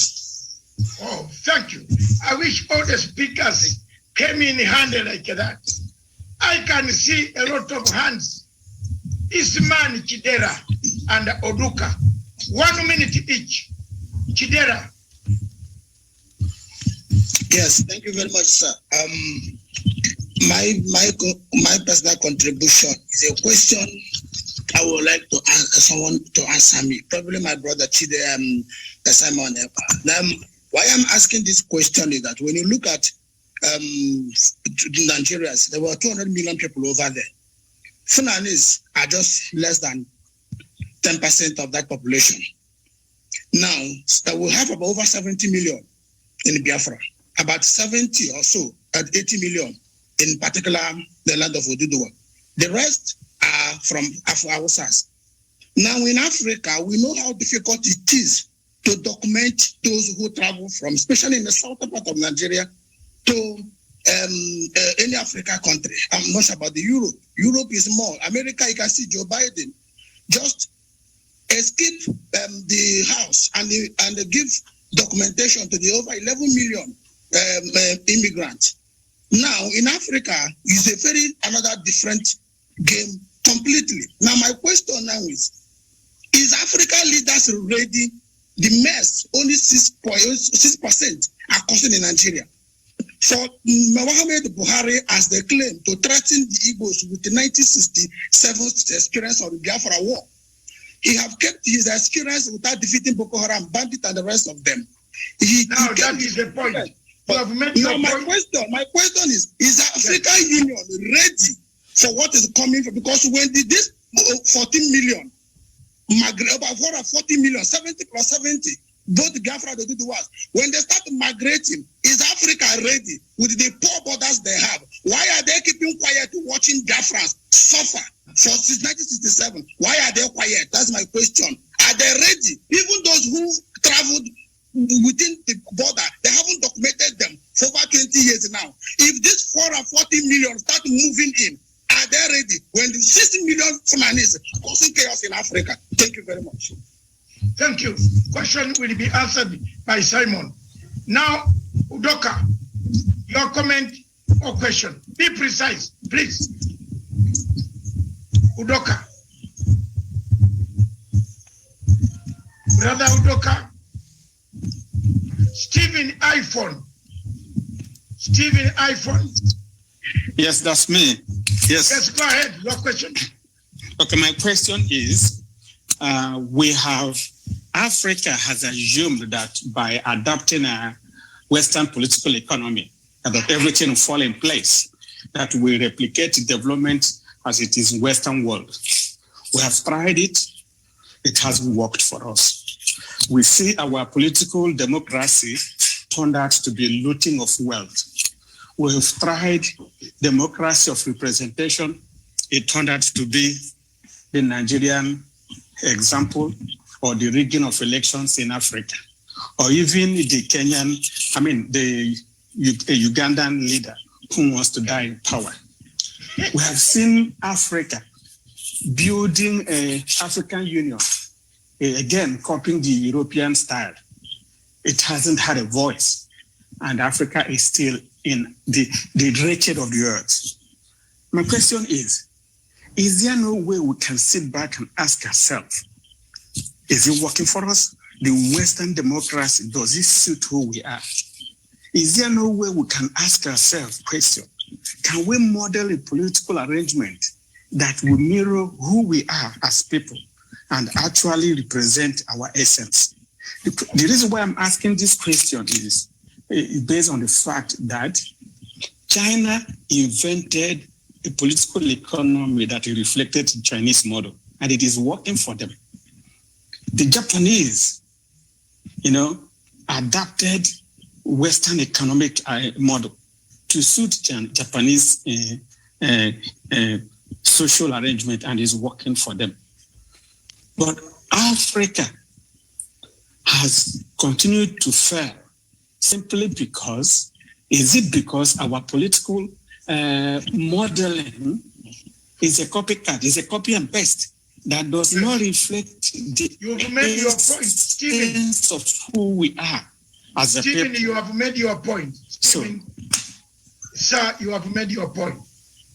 What has failed Africa? And all those who participants, our lead speakers, when you are answering that question, just bear in mind that Stephen asked, what has failed us? China has its model. Japan has its model. I've got your point. What about us in Africa? Yes. Udoka, are you ready now? I don't have much time left. Technical speaker number 4, are you ready? Chukunonso, are you ready? Yes, I'm ready. Good morning. My name is Kelechi.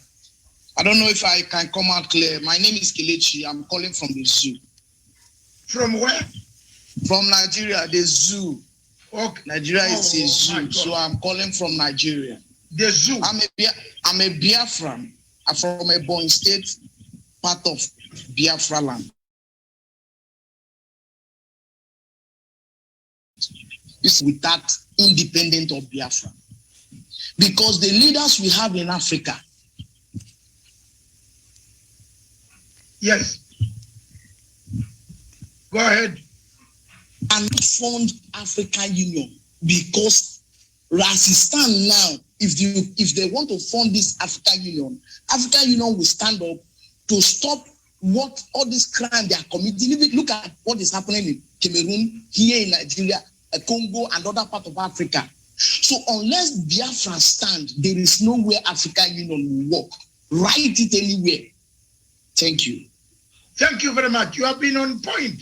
That's why I like you. Mascot Udoka. I am calling you for the last time.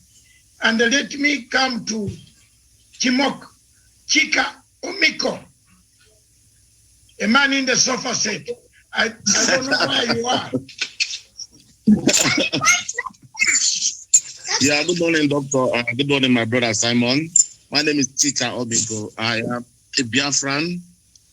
So what I'm trying to say in effect is where are you calling from? From UK. Or United Kingdom. Don't say the town.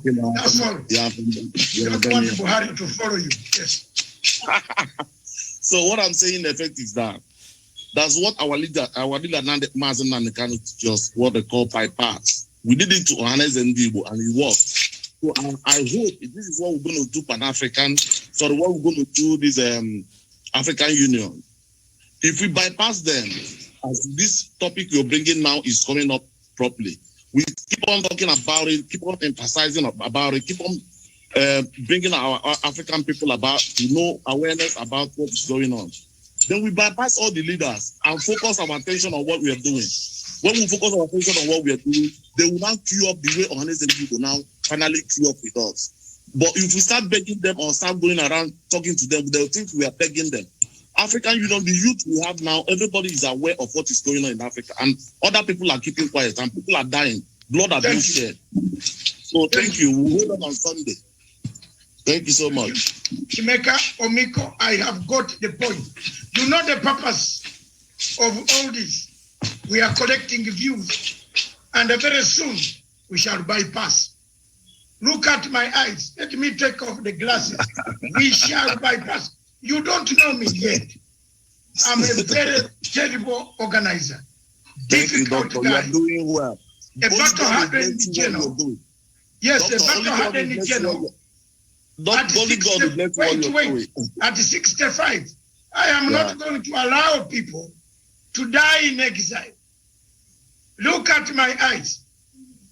Time is going to come when Simon, Maina, Onyari, Kusewa, Father Aromo, doctors will be in a conference center. Wait very soon.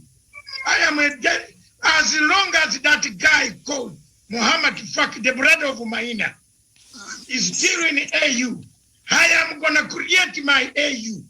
Yeah. And you will see it work. I want to tell you here, don't think I'm doing it for nothing. I will spend all my money. I will ask all my 80 children to bring back what they earn to give me to hold that conference. You people are playing. We can't leave Buhari walk 60 feet, walking around with perfumes in Paris. When the people are dying, I am going to spend money. And I've told the British government already, because I also live in the United Kingdom. 36 years, I have contributed to the economy of that country. Therefore, I will stand firm. I will not leave orphans. I will not leave people without states when dictators walk around. Don't think I'm collecting. This is not just a talk show. I am looking for serious men. Serious men who can deliver. And let's come for your brother. God will bless you, doctor. To change Thank you so much. Thank you so much. He God has bless. 2 years to change. He has 2 years to change. If he doesn't change, change will change him. Change him. We are fed up. You cannot kill people every day. And then you think you are the only one who can kill. No, people are fed up. People are fed up. And Maina, you will have the last chance to move a vote of thanks to me, because I've brought out the question of your brother. He's lucky he's hearing from you. So thank you very much.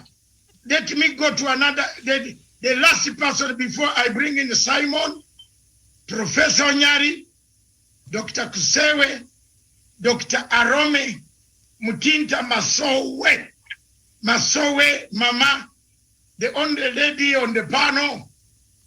And I want you to bring this curtain to a very good conclusion. Now you know my aim. I'm looking for sharpshooters, the men who can shoot with the brain. I'm not looking for gun shooters. I'm looking for men who can use the brain to attack, to defend Africa. And those are the men and the women I'm looking for. Dr. Masanga, Buhari is also brother of Maina. Buhari is Maina's brother. No. Buhari, I know the brother, because I don't know what I tell you. You're Buhari, or there is another one, because I hear the other one disappeared a long time ago. That's what every Nigerian I find in the conference, he said, which Buhari are you talking about? Yes. So I don't know until you Nigerians, very good people, look at you. Look at the way you have been mutilated. Look at the way you have been cut to pieces. Look at the way the people are being pulled, tied on Land Rovers of the army, pulled through the villages in southeast Nigeria. Surely, and we call ourselves Africans. Look at that. When Buhari heard that there was going to be a coup, he rushed out of Paris through the toilet and went back to me. You Nigerians don't give that man names. I give him the names. What will he do? Tell him I'm also a general, and I'm 6.1 feet like him. I'm from East Africa. We can challenge each other. Well, he should not threaten people. People should talk so that they don't harbor enmity in their chests. And that is what we do, and that's what we are doing in Africa. Now, I come to the final moment. I want to thank all of you that those in Nigeria, you will face on Sunday, Miriam will be with you and I will be conducting it without me. I will be a participant because I want to issue a paper on Nigeria, a very stinging paper on Buhari. And I want to say it all. So Miriam will coordinate you. Can I now call upon Simon? Brother Simon, where are you again? Simon Ekpa. I am here. Thank you very much. You have, yes. I want to call upon Brother Simon. I am here. Thank you very much. To put your closing remarks, your message, and bearing in mind on Sunday, 2 p.m. East African Standard Time. We shall give you 2 hours. We want to discuss once for all this issue of Nigeria with your group. Thank you. Thank you very much, Dr. Matsanga. As you can see, I decided to stand up. I decided to stand up for the reason that, in Igbo language, they say when you stand up to address, especially when you have listening ears, your words will also stand as tall as you are.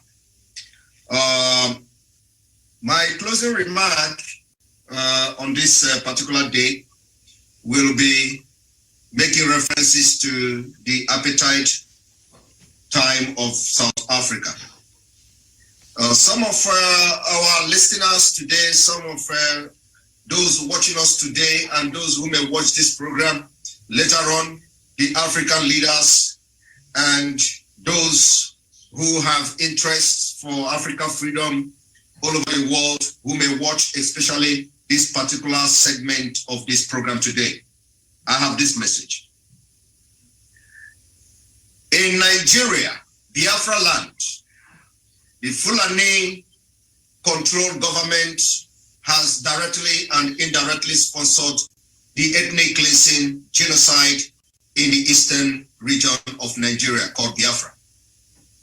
This killing has continued unabated, where the Fulani will invent farmland, invent villages, and kill, maim, butcher, rape children and women from the eastern part of Nigeria, and no arrest will be made. No government official will issue a statement of condolences or even to show any remorse about the life that have been lost in Nigeria on daily basis. The killing not just happening in Biafra land alone, it is happening all over Nigeria and the Middle Belt, to be precise.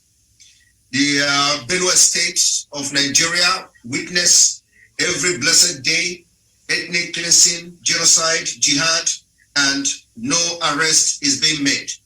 Let me put it to everyone today that when the people are killed, please, the person, something smart for, can you take note? Can you put your listening? Can you mute? This is very important, please. Can you mute yourself? Take note. Can you mute yourself? We've done it. Go ahead. Go ahead. We shall control him. We shall switch him from the. Yeah. So in this killing going on in Nigeria, in the Middle Belt, for example, we have seen the military, Nigerian military, escorting the indigenous people of Benue State out of their ancestral land. It is a systematic jihad being sponsored by the government. I want every man watching me here from all over Africa, I have this question to ask you. Which government in this life, in this world, will rather protect the people of the country escaping the massacre, the killings by the Fulani terrorists, instead of going after the terrorists themselves? In Nigeria, Nigeria has become a country where the military will be sent and deployed to go and evacuate people from their land, happening on daily basis. The people of Benue State are being evacuated. The people of Benue State are being evacuated from their own land, and as they are evacuating them, these people are disturbing my speech, and I really do not like that when I'm talking, there are noises everywhere on the background. Please switch on mute. Mute your phones. We want to hear. He has got 1 minute only to summarize. Please, honestly, stop your phones. And as we see on daily basis, the killings, please, the 1 minute should be added something because the interruption. Okay. Too much. Go ahead. Go ahead. Yeah. Yes. So on daily basis, we see how the Nigerian military controlled by Fulanis are escorting people out of their land. And now, for this singular reason, we, the Biafra people, set up what we call the Eastern Security Network. The Eastern Security Network was meant to protect our land from the invading Fulani herdsmen and the Fulani terrorists. Now, the government of Nigeria were outraged by the fact that the Biafra people set up the Eastern Security Network to fight against the terrorist herdsmen. On this note, as I speak to you today, both air strike and air bombardment has happened in Biafra land in quest to get rid of this Eastern Security Network. They are killing them on daily basis. They are hunting for them on daily basis. But what the government of Nigeria have refused to do is to go after the reason for setting up the Eastern Security Network. What led to the setting up of the Eastern Security Network is the rampage of the jihadists in Nigeria. They are on rampage, killing and maiming, and nobody has ever been arrested for that. And we, setting up the Eastern Security Network, the government of Nigeria, controlled by Fulanis, have sent military bombardment to Imo State. It is on the news. Now, I want to also tell everyone watching us here, let us reflect our minds on the history of apartheid regime. How did the apartheid regime ended? What happened? What happened during the apartheid regime is that the Mandela men, they bombed police station in South Africa.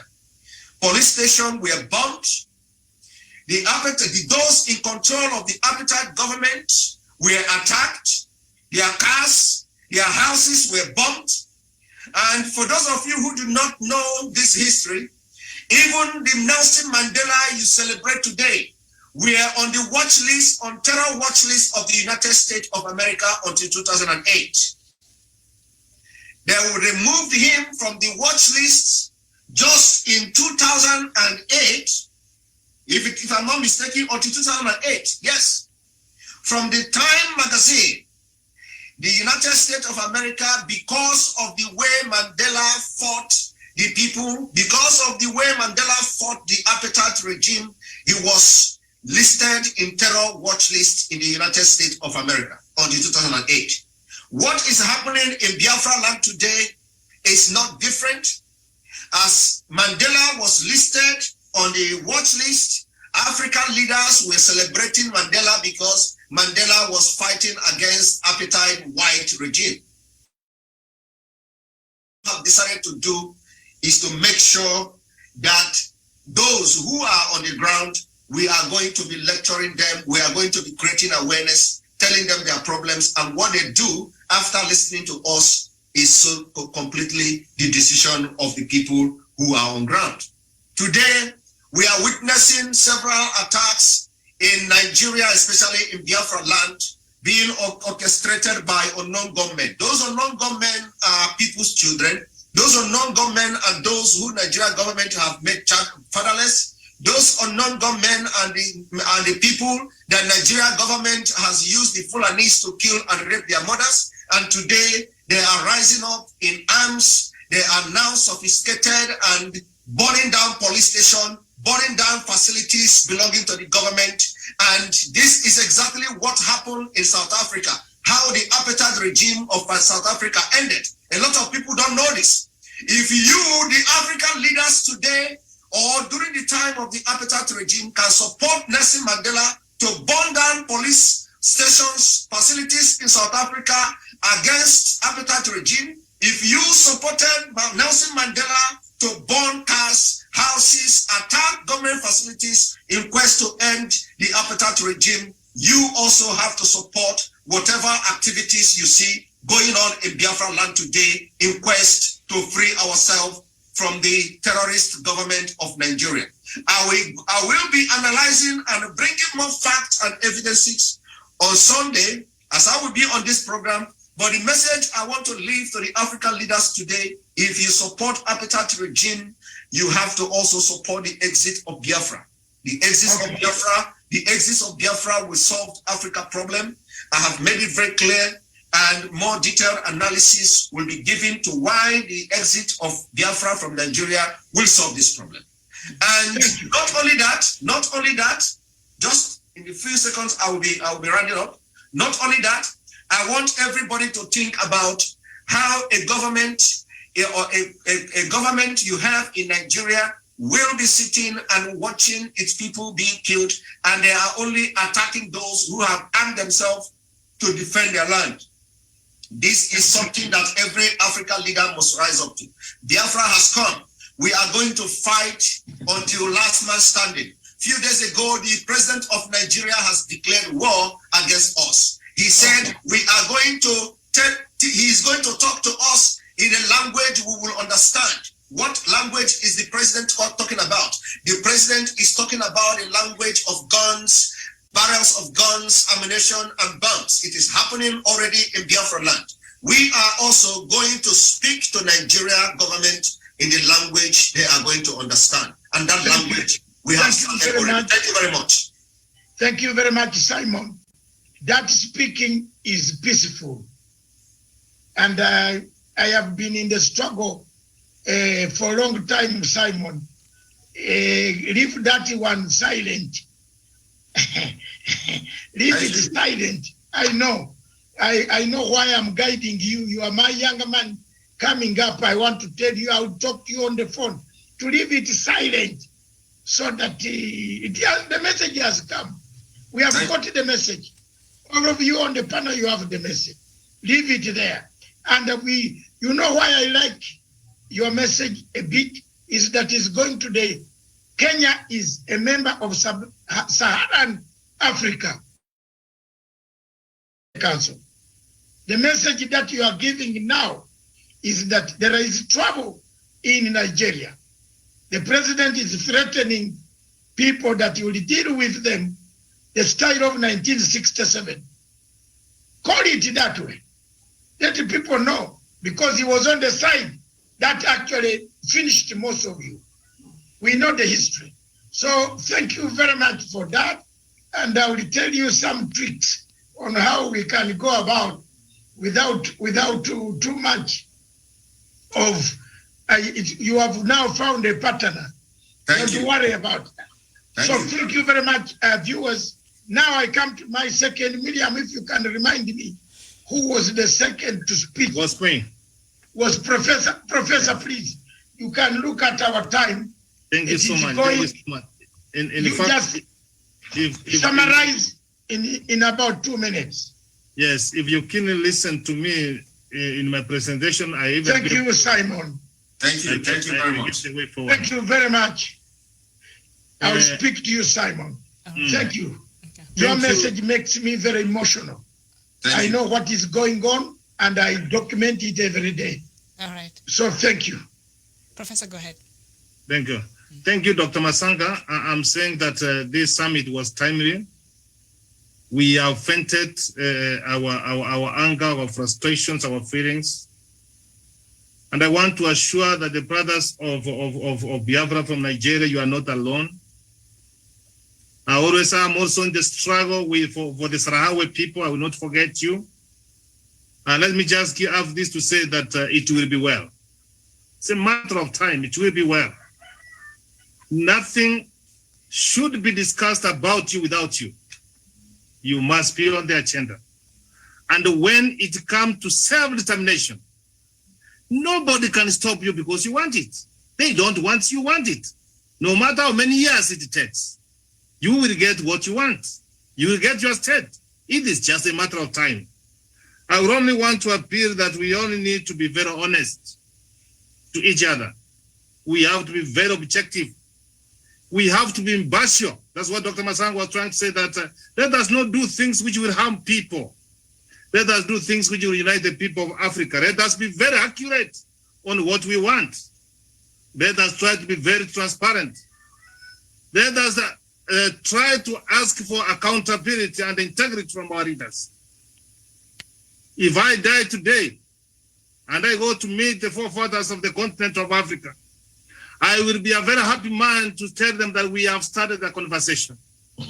This stone which has started rolling continue gathering the momentum. We are not going to midwife and achieve all the things the continent of Africa is facing with. The beauty of it is that we have begun. A journey of 1,000 miles starts with one step, and we are keeping on moving. We will change Africa. Africa Union is dead. We will have another forum. Nobody can stop us. Let France and other Western countries continue sponsoring African Union. But Africa people, you and I, we know what we want. We want a body which can address the continent of Africa. My appeal to the young people is this: you are our hope.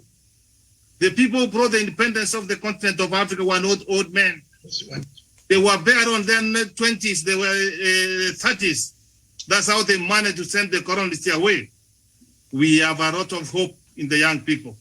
If we get it right, let us start organizing and stop agonizing. All those things you are saying, they are killing us, they are bringing other things. Yes, that's the truth. But let us be together. Let us try to support each other. Let us try to have shared responsibility. Let us try to coordinate. Let us have the feeling that we are African.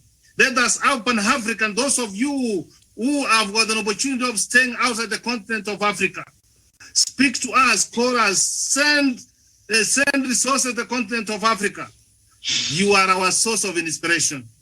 I would not conclude by saying it shames me that the African young people crosses Mediterranean Sea and they drown there, and no African leader speaks about it. Dr. Masanga and my fellow panelists, as I submit, Africa has got work to be done, and nobody can do that work. We are equal to that task. I'm looking for a better Africa. Together, we can succeed. Let us work as a team, because as a team, together, each achieves more. As a team, we are going to achieve more.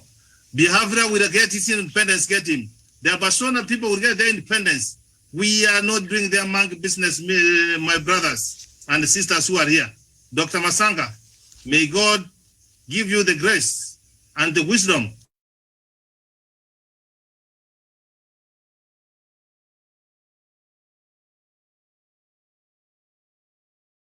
from the corona pandemic, that we need to organize ourselves. We need to, our brothers, keep us. We need to take Africa forward. I submit, Dr. Masanga. All right. Dr. Who did you want to come up next? Is it? Thank you very much. Oh, sorry. Go ahead. Thank you very much, Professor Onyari. Now, Dr. Arome.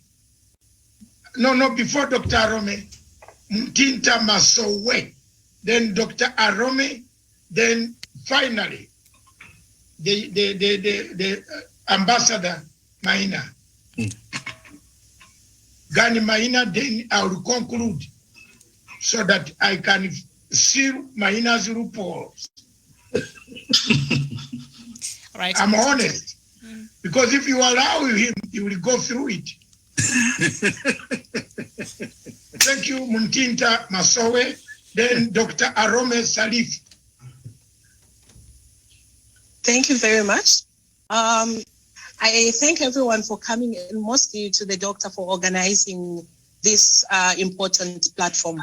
Mostly to me as a young person trying to aspire to become a global leader, not just within my own continent, but also other continents. It's really a very big platform for me. And this is the time I have to say this, rather to put out my ideas so in relation to the question, just to conclude, is African Union dead? I feel the African Union itself is still there, but then it has become weak. It has been weakened. Why? First things first, it has lost its identity. Any person who loses their identity, these are people that will always be failures at the end of the day. It's always okay to find your own identity. How do we unite African Union? Firstly, it is still going to be there, but it just needs competent people. The first thing that we need to do is we need to accept who we are. We need to stop fighting each other. We need to stop denying our history. Yes, we made mistakes, but then we can still mend them and prepare a better future for our children to come. Secondly, what we need to do, if the leaders in the African Union have failed, let's replace them with the competent ones. That's how we're going to have a strong team. Thirdly, what we need to do is, I always speak about women. I believe women are very good at taking care of their homelands. I feel we need an equal space for women. We need more women to take up leadership spaces for them to protect the homelands. We cannot be having to say 1.8%, for instance, in my country, are people who are sitting in the parliament. How are we going to make decisions based on our sons, based on our children? What we need to do is we need equal spaces for women to represent us there, because I very much know to say maybe 1% of mothers out there don't care about their children. What we need mothers to take care of these homelands. That's what we want. More women to take up leadership spaces. Thirdly, young people. We need more young people because of course, you can concur with me. The world we're in the Renaissance period. People have become liberal. We need young people to bring out good ideas. We need young people to bring out fresh ideas on how we can be able to balance up, because the world doesn't stick at one place. The world is always changing. We have become internationalized, but let's not forget where we're coming from. We are who we are, and let's never forget that. And to our leaders here who are in the diaspora, let's not pretend as if we're not Africans. Once we have a problem to say, once they go to the diaspora, others they would want to speak as if maybe they are people they're natives from the diaspora. They don't want to do anything they don't want nothing to do with the African continent once they leave. And they only find courage living here. And once they go to the diaspora, that's when they begin speaking. Why don't you start speaking from here? It's like you want to speak from here, and at the end of the day, well, if you don't want to speak from here, or you want to speak once you go to the diaspora, because you know you can't be touched, security reasons. So they should not be blaming young people and anyone else who is in Africa and is not speaking, yet they only speak once they leave, they run away from Africa. So if we want to sort out all these problems, starting from the leadership of the African Union, let's also try as well to put in competent people. Let's not just think of, he's driven by passion, but is it that you need to ask yourself a question? Is it this person who is going to represent us, who is going to be a leader, who we are going to choose as a head of state? Is he competent enough?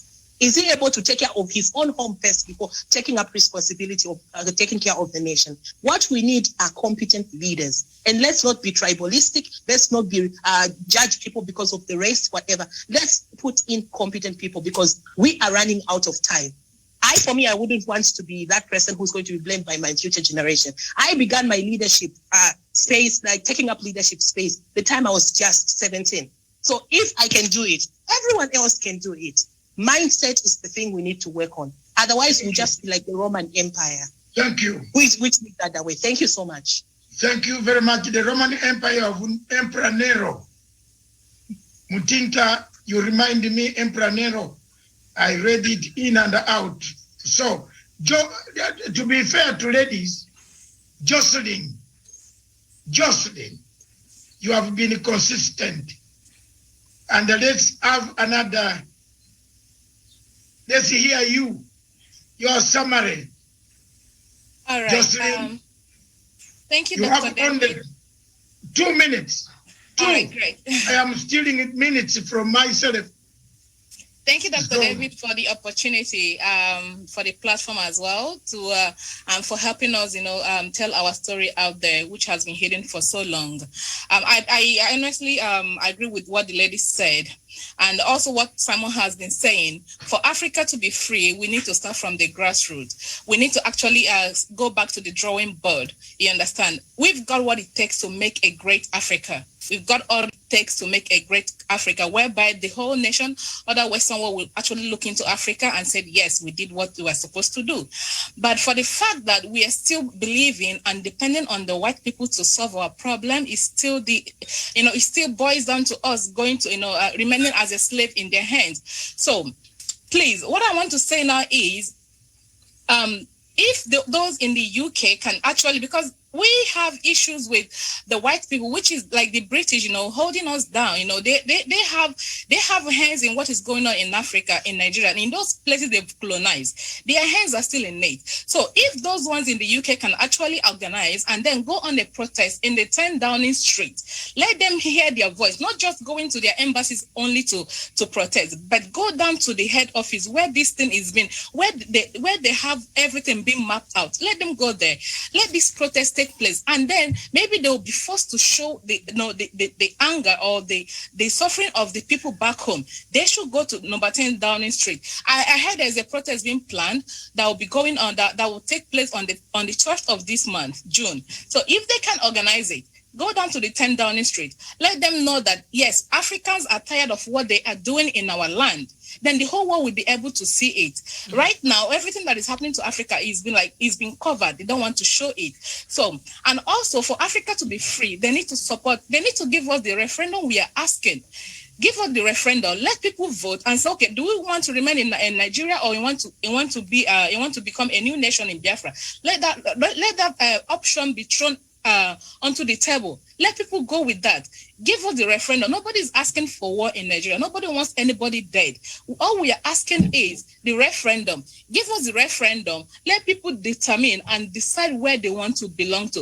If Biafra is free, trust me, the whole other African nation is going to be free. And this whole killing and terrorism is going to be a minimal thing. It is going to stop completely. This is all I want to say. And I want to say thank you for giving me the voice to speak and to air my view, because we need to be heard. The young ones need to be heard. We need a platform like this for the young people to come on air. Doctor, I think you can organize that. Bring in the young people to come on air and let their voices be heard. Let their voices be heard. Thank you so much. Thank you. Thank you very much. And I'm going to give more. Yes. Doctor, younger people. Just allow me one moment. And I know Dr. Arome Salif will be coming, but also we have one of our panelists there who has been waiting to say something since the beginning of the show. That is Kachuku. So maybe after Dr. Arome, he can come in. I don't know if you can just guide me on that. Who? Kachuku. Should I go on now? Yeah, Kachuku, where are you? Here, I am here, Doctor. My son. I can't see you, my brother. Yeah, my hand is in the air. All right, Kachuku, go ahead, and then Dr. Arome will. Dr. Arome. Yes. Are you ready for me now? All right, Dr. Arome, and then Kachuku, you'll come after Dr. Arome. There is Dr. Achuku. Yeah. Hello.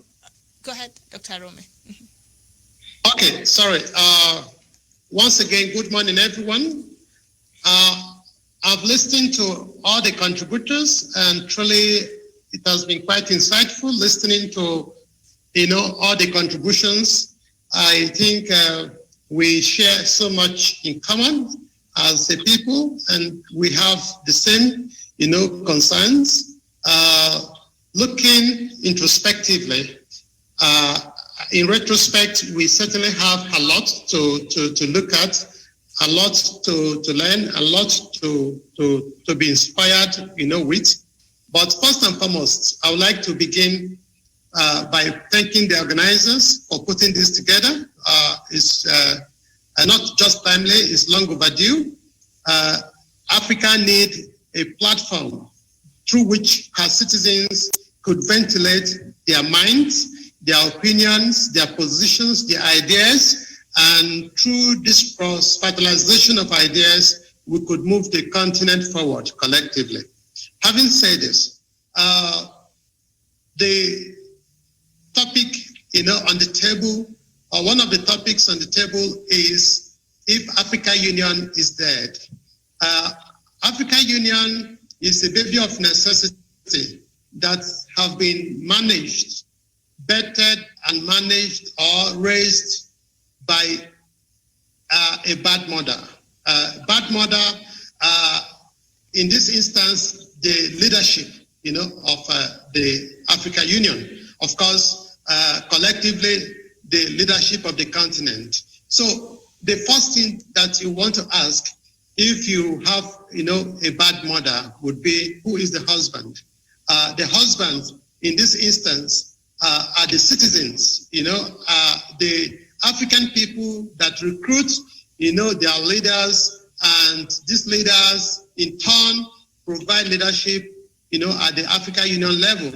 And so the citizens will need to sit up and ensure that, the demand for good governance, first and foremost, beginning with credible electoral process, that we have sound electoral reform across all countries in the continent to guarantee free and fair election, acceptable outcome that can produce good governance for all. We must push for this across every single country, that Africa is ripe enough to enjoy credible democracy. And this is a right, it's not a privilege. The citizens must demand for this. The citizens must fight for this. The citizen must end this. And for me, that is the foundation of getting the African Union leadership right. And again, if you look at the recruitment process, the leadership recruitment process at African Union level, you can trace it back to what we are talking about. The head of African Union, the chairman of African Union, the secretary general, whatever they have in that place, they are manipulated by the same presidents that we are recruiting wrongly across different countries in Africa, and then turn, infect the leadership of African Union and make them ineffective, inefficient, and docile. And so we need to look at it that for us to have a very, constructive, useful, strategic, and energetic African Union, we must get the leadership recruitment process right. We must subject the leadership recruitment process of African Union to democratic.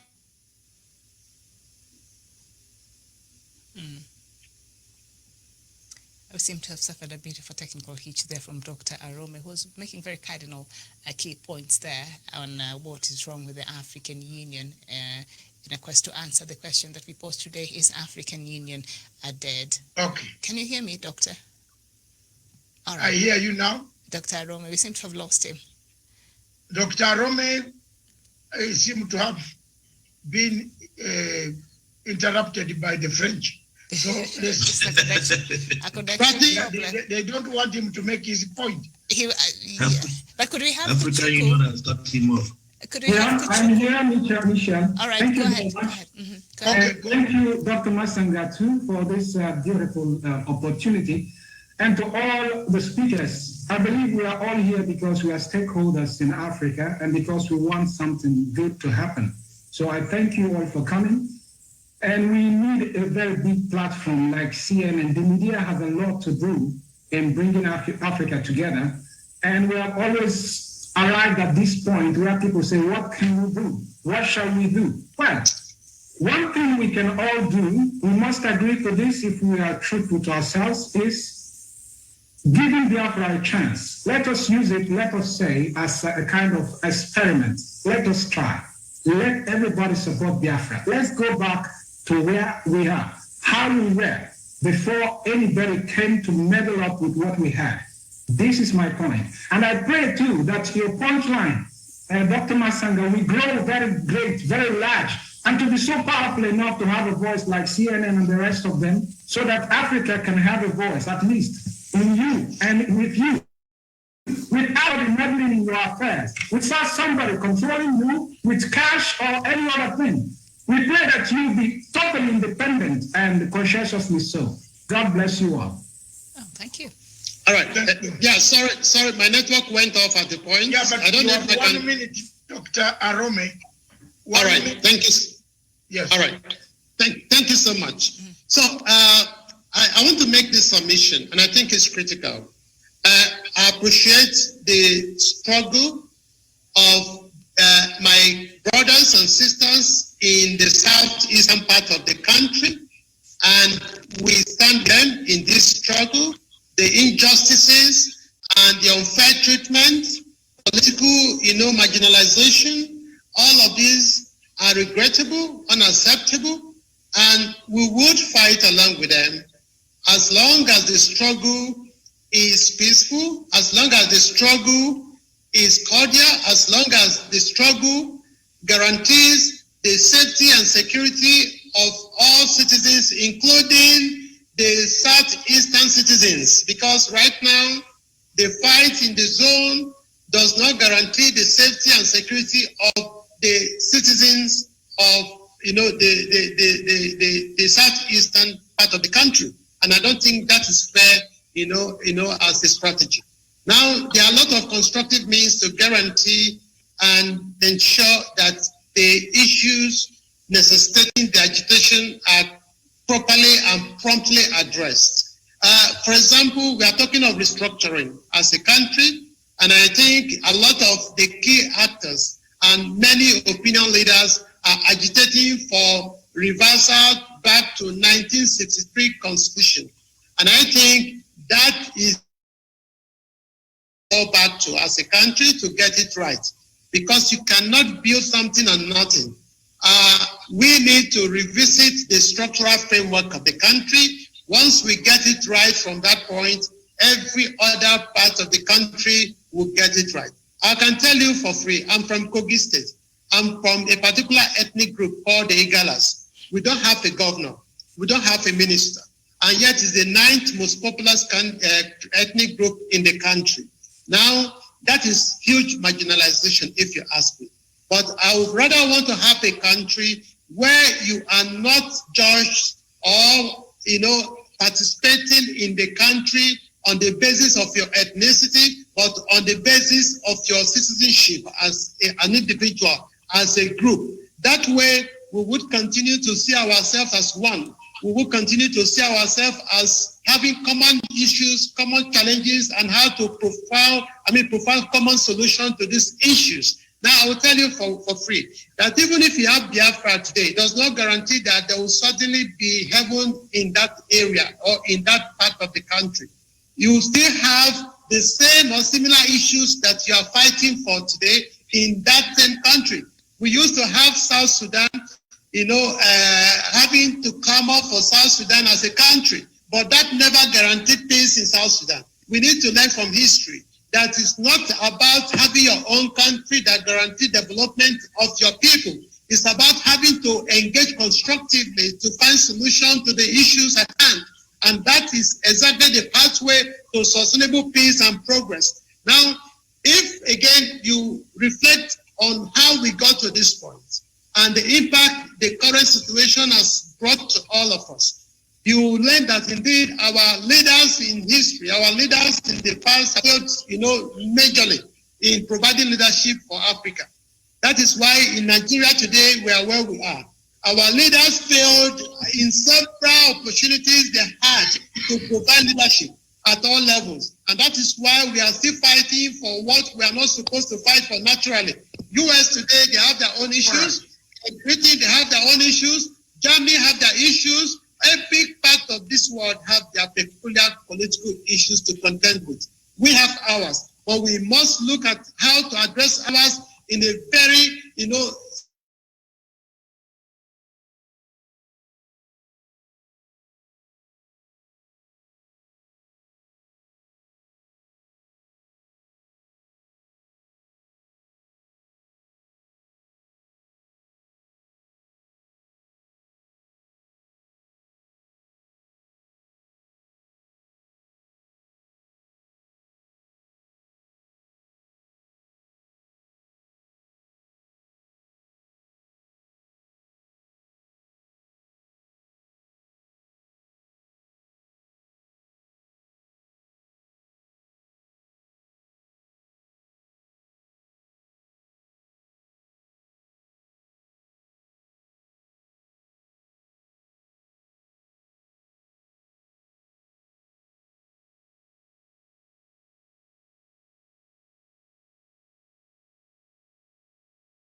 like politicians all the time, and then nothing comes out of it. It's just like they roll out the energy and bottle it out. I am giving you a platform on Sunday. I'm giving you a platform on Sunday.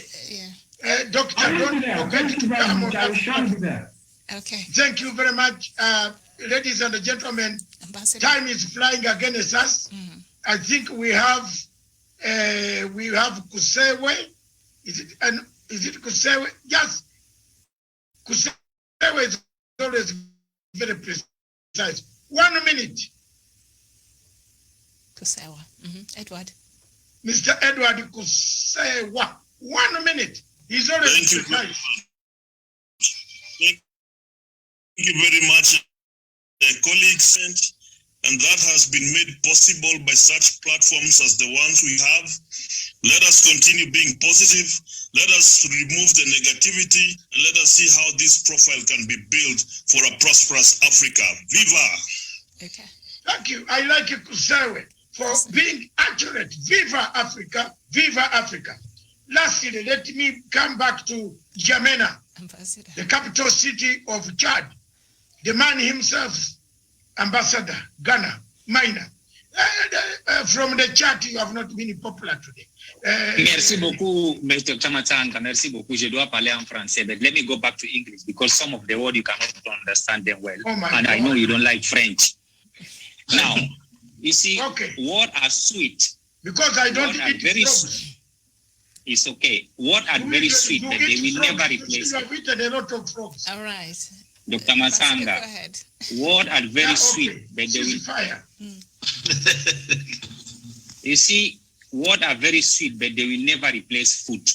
And if you are hungry, you will never listen any sweet poet, Dr. Masanga.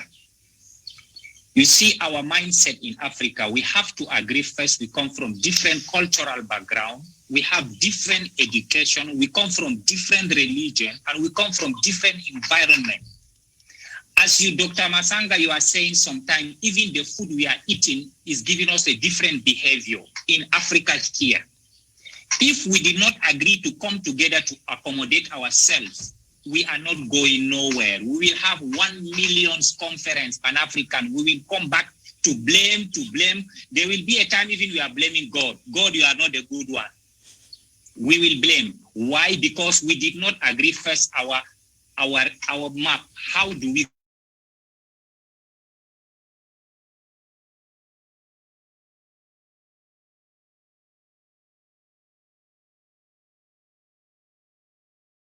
where we need to agree among each other.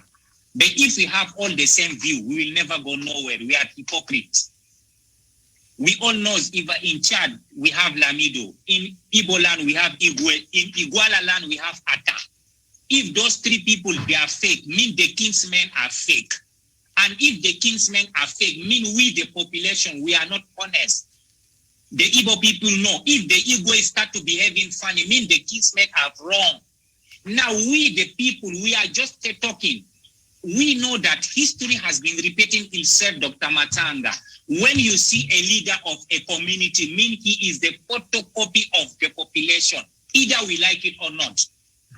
If we don't want anybody here, if we don't want our leaders, we will change them the next day. But why are we not doing so, Dr. Matanga? This is my question to the panelists. If our leaders are fake, mean the kingsmen are fake. So mean we, the population, we are fake. We can't agree with the kingsmen who are fake. Means something is wrong. Why can we not come together today to find a way? History has been repeating itself. In any African countries, when you see the younger generation who are committing a lot of atrocities, 99% of them, when you sit down with them, you find out, Dr. Matanga, they are innocent. They don't even know what they are doing. Sometimes they are being pushed by hunger. Sometimes they are being pushed by lies. Sometimes they have been even blackmailed because they hold their family ransom to go and do bad things. We who has now the ability to understand where the atrocity coming from, we can lend the hand to our enemy. Because sometimes your enemy, if he die, you are not happy. We need to make sure that our enemy and ally, we lend him hand to sit down to say, why are we committing these atrocities? Because right now, When you see that we, the brothers and sisters, are fighting to death, somebody else has inherited our wealth. Why can we not come together to find out? Huh? Why can we not come together to find out that something is wrong somewhere? We are fighting and a stranger come and collect our father's wealth. This is what we are going through. Because today, when you count 10 African countries, you find out we have similar problems. Ethnic problem, the leaders are not doing well, African Union. So are we here first to find that there is a solution, or we come here just to complain and to whine? This is my question. Mr. Simon said it earlier, we have to find a way to make sure that we fix this issue, because if one African country is affected, the whole Africa is affected. Now, you see, since the problem of Libya, Africa has never had peace, Dr. Matanga. Never had peace. The Arab Spring, Africa has never had peace. Why we cannot come together today to sit to find a solution to say, okay, this is our mindset, this is where we are coming from, and this is our behavior, but we want to accommodate ourselves to war. Division has never bring peace. Dr. Arome, I agree with him. My brother, Dr. Arome, there in Nigeria, he said that, are we really 100% sure that we have to make sure that after even we get separation, we cannot fight? South Sudan has shown the story that why they separate themselves from Sudan, but they never have peace at the end of the day. But there was one united the day of fighting. We need to make sure that we fix our issues. We go to the drawing board to find out why this thing is happening. Who is manipulating us? This is my topic of the day, Dr. Matanga. I want to thank you so much. Thank you to the viewers. I will be on Sunday to listen for the Nigerian, because if we address the Nigerian issue, me in Chad, I will have peace. You know, in Chad, I'm the soldier of Africa, but now I'm losing all my resources because some other countries are causing chaos in our department. Thank you so much, Dr. Matanga. Okay, thank you very much, Dr. Ambassador Maina. Thank you very much, participants. Thank you very much, speakers.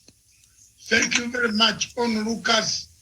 Thank you very much, those who have supported the people of Biafra, of Africa, of all the states in ECOWAS, starting from Gambia, Senegal, Sierra Leone, Togo, Ghana, Nigeria, Cote d'Ivoire, Ivory Coast, Mali, where army is changing uniforms from the toilet to the bathroom. Every day, they remove this, they do that, AU is watching. Mauritania, the Sahrawi people suffering across Sahrawi. The suffering of the people of Central African Republic who have never seen peace. The suffering of the people of Gabon, or sort of Cameroon, who have been tortured for 42 years of the dictatorship of Paul Biya and his wife, who has bought a wig for $1 million. Did you know that Biya's wife, the wig is $1 million? And there are people, children in Cameroon who have no food. That's the life Africa has. Thank you very much for all expressing your views on this platform. I have gathered all the views, and before I forget, I want to tell you that leave your email address with Michelle. You will get the copy of all what we have talked. That is what Michelle does for me. All what we have talked here, she does it. She notes. She is my right-hand person. So Michelle will get all your notes, and we shall give you what we talked on this platform.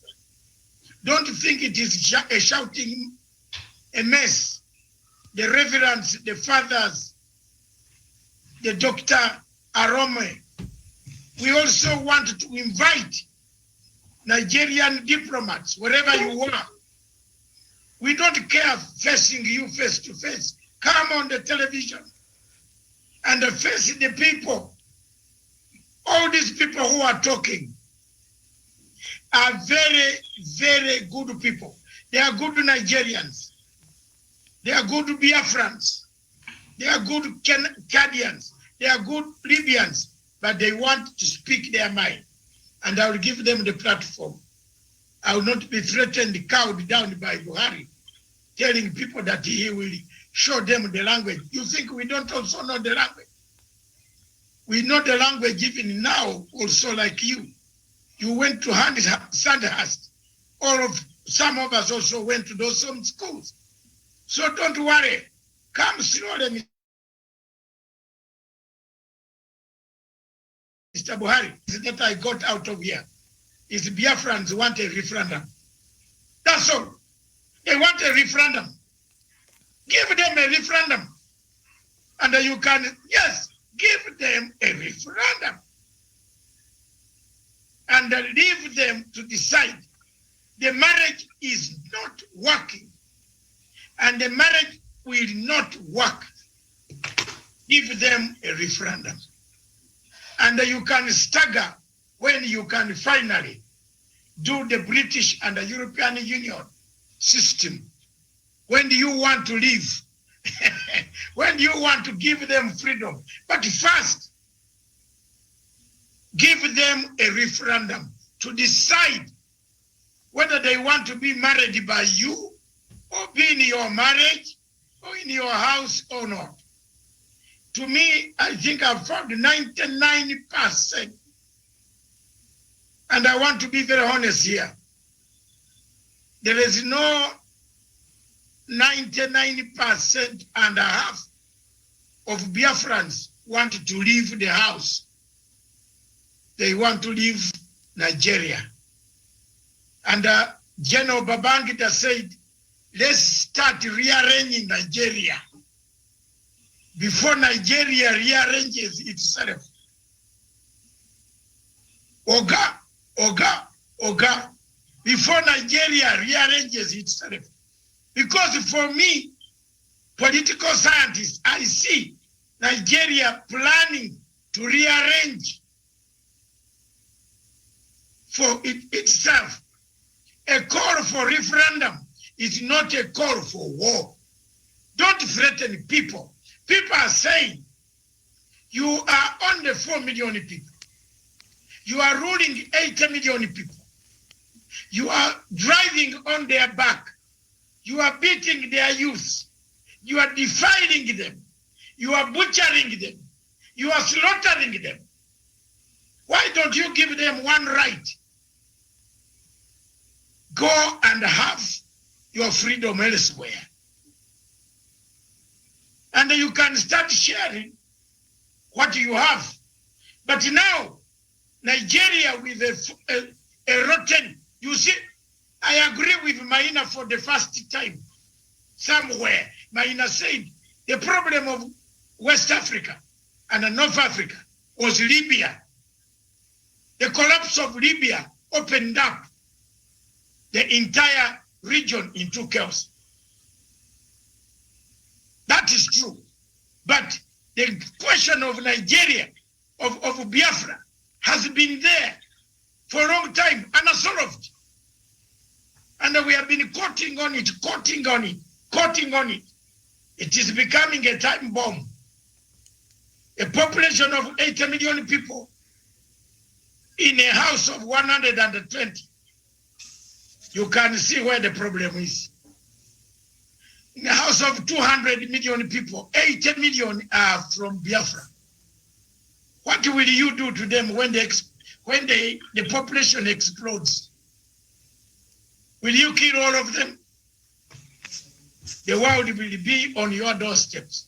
Mr. Buhari, AU, finally, ladies and gentlemen on the panel, from Zambia, from Harare, from North Africa, Egypt, from West, in Sierra Leone, in Senegal, in Ghana, in Guinea-Bissau, Guinea-Conakry, in Morocco, Rabat, in Mauritania, Mali, in Central African Republic, Chad, in Cameroon, Amazonia, in Gabon, in Togo, East or West, all of us know African Union is dead. Africa is divided into French-speaking, frog-eating operators and we English-speaking people. You saw it in Parliament. Didn't you see in African Parliament in South Africa? How many of you have seen that clip? I think all of you have seen that clip where African Parliament, MPs from the whole Africa, they were fighting in Parliament because the French-speaking Africa wanted to take the presidency for the 5th time. Is Africa Union alive? The answer is no. Where are the guidelines of African Union? I want to leave you with two questions. As you go back to your capitals, as you go back to Abuja or Enugu or Onitsha, as you go back to Finland, Britain, America, wherever you are, what can you do now to revive African Union? What can you do to create a renaissance? Europe went through a revolution. Can we also, amongst us, in the final end tally, we shall come up with leaders. And I want those leaders, that's why we want your emails. So leaders will come up and come up with a Maputo Declaration or Nairobi Declaration or Harare Declaration or Addis Ababa Declaration. They are leaders or Kampala Declaration. They are leaders ready to help. Or Kigali Declaration. Believe me or not, someone in Africa is listening. There is something going on which is very wrong. If we don't treat it now, it's gonna explode and become very big. That the youth are growing uneasy about so many things that most of the African countries might have upheaval.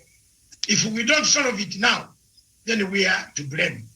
So finally, I want to take this opportunity to thank all of you.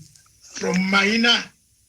Maina is my younger sick man, child of Africa, but not the type of sickness. He is politically a very good man, but very disoriented when it comes, and very intelligent. He asks very good questions. For example, Maina asked one question that I've never answered. He said, we produce diamonds, but do we even make one ring? How many countries in Africa make a ring? Kachuku, Kachuchuku. Do you make, is there a factory in Nigeria that makes rings? Diamond rings. Mana should ask his folks. You see, there's no factory in Africa that makes these rings that every woman wants to wear or every man wants to show, so that another man cannot grab you or another woman does not grab you. Do you make rings in Africa? No. But we produce diamonds, then export diamonds to Belgium or to London. Then London cuts rings for Africa to wear. Isn't it a shame? Go home, challenge it that way. Nigeria produces crude oil, but every time I go to Lagos, I have to take off my suit and then remove the tie, because by the time I arrive in Hilton or Sheraton, one of those hotels, from the beach down here to reach the conference hall, you are sweating from the leg up to the hair, because there is no petrol, there is a jam. Nigeria produces oil, but there is no refined fuel at the petrol station. Isn't it a shame?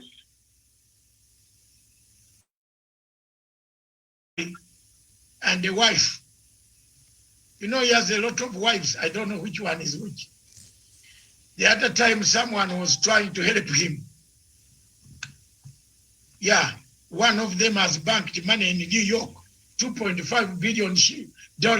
There was one wife, madam, there. Very beautiful. There. Luckily enough, they are very beautiful ladies. So, thank you very much. I will handle the Nigerian issue on Sunday. I want to thank Miriam, who has been very patient with us, because usually she looks and says she's patient. We have not been a bad group. It is only Maina, our usual man. In a family, we have a stubborn man. And you know, Maina is stubborn, very stubborn. But when you find him outside this place, he's a very good man. But let's keep it that way. Agree to disagree, but never to have enmity. I want to thank you so much. Those who live in London, like Chika Amico, we shall meet. I also live in Croydon. One of these days we shall bump into each other. I remain focused. I live up in Surrey, in Selsdon. We can meet and chat over a pint of water. These days I don't have alcohol.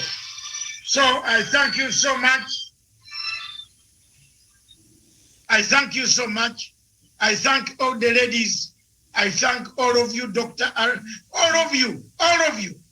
Thank you very much. Thank you, Miriam. This is the way to go. Don't give up. Even if I'm not here, one of you should take the mantle and continue preaching. Continue a peaceful way. Let's engage peacefully, as Dr. Aroma has said.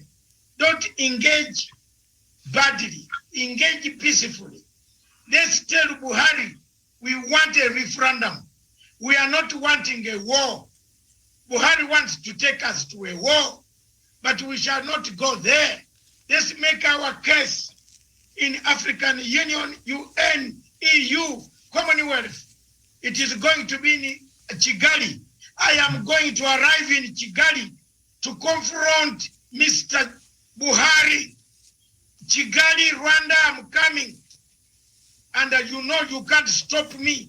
Me and Kagame, we are friends. We were in the battlefield together. You will not stop me entering Rwanda. I will confront you, Your Excellency, and ask you one question. Why are you killing Igbo people? You have no right to kill people. These guys want a referendum. Give them. And then you stagger when they can leave. And then your term of office expires. You leave the problem to the next president. You will even have a legacy. I am teaching Mr. Buhari some politics here. If I were Buhari now, I would give the Biafran people a referendum.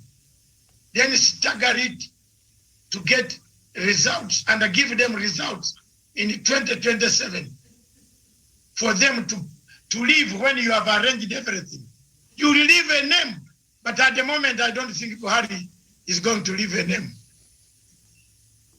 He has no right to kill people. The Fulani people have no right to kill each other. This platform advocates for not telling others to leave Abuja and go home. How do you tell a Nigerian who paid money to build a capital city, Abuja, to go home? I have been in a hotel in Nigeria where someone was telling another one, go home. Because he's Igbo. He was told to go home. Where is your home in Nigeria? Isn't it Abuja your home?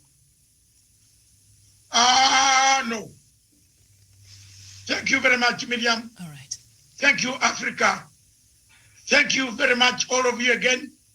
Africa Manda, this station, therefore, before I do that, I want to give Miriam a chance to say some good voice of sending us off. All right. Okay, thank you so much, our panelists. Thank you so much, our viewers, specifically. They've been engaging with us on the comment section, and I've been going through a lot of your comments this afternoon. It has been slightly over 3 hours now, but I think it is all worth it. Thank you for watching. My name is Miriam Muguta, and we shall be back here on Sunday with another show, Africa Showdown, at 2 p.m. East African time. So remember to tune in then. Thank you so much for your time. Bye-bye from me. Thank you very much. Bye-bye from me. This station is for Africa, with Africa, by Africa. Ciao.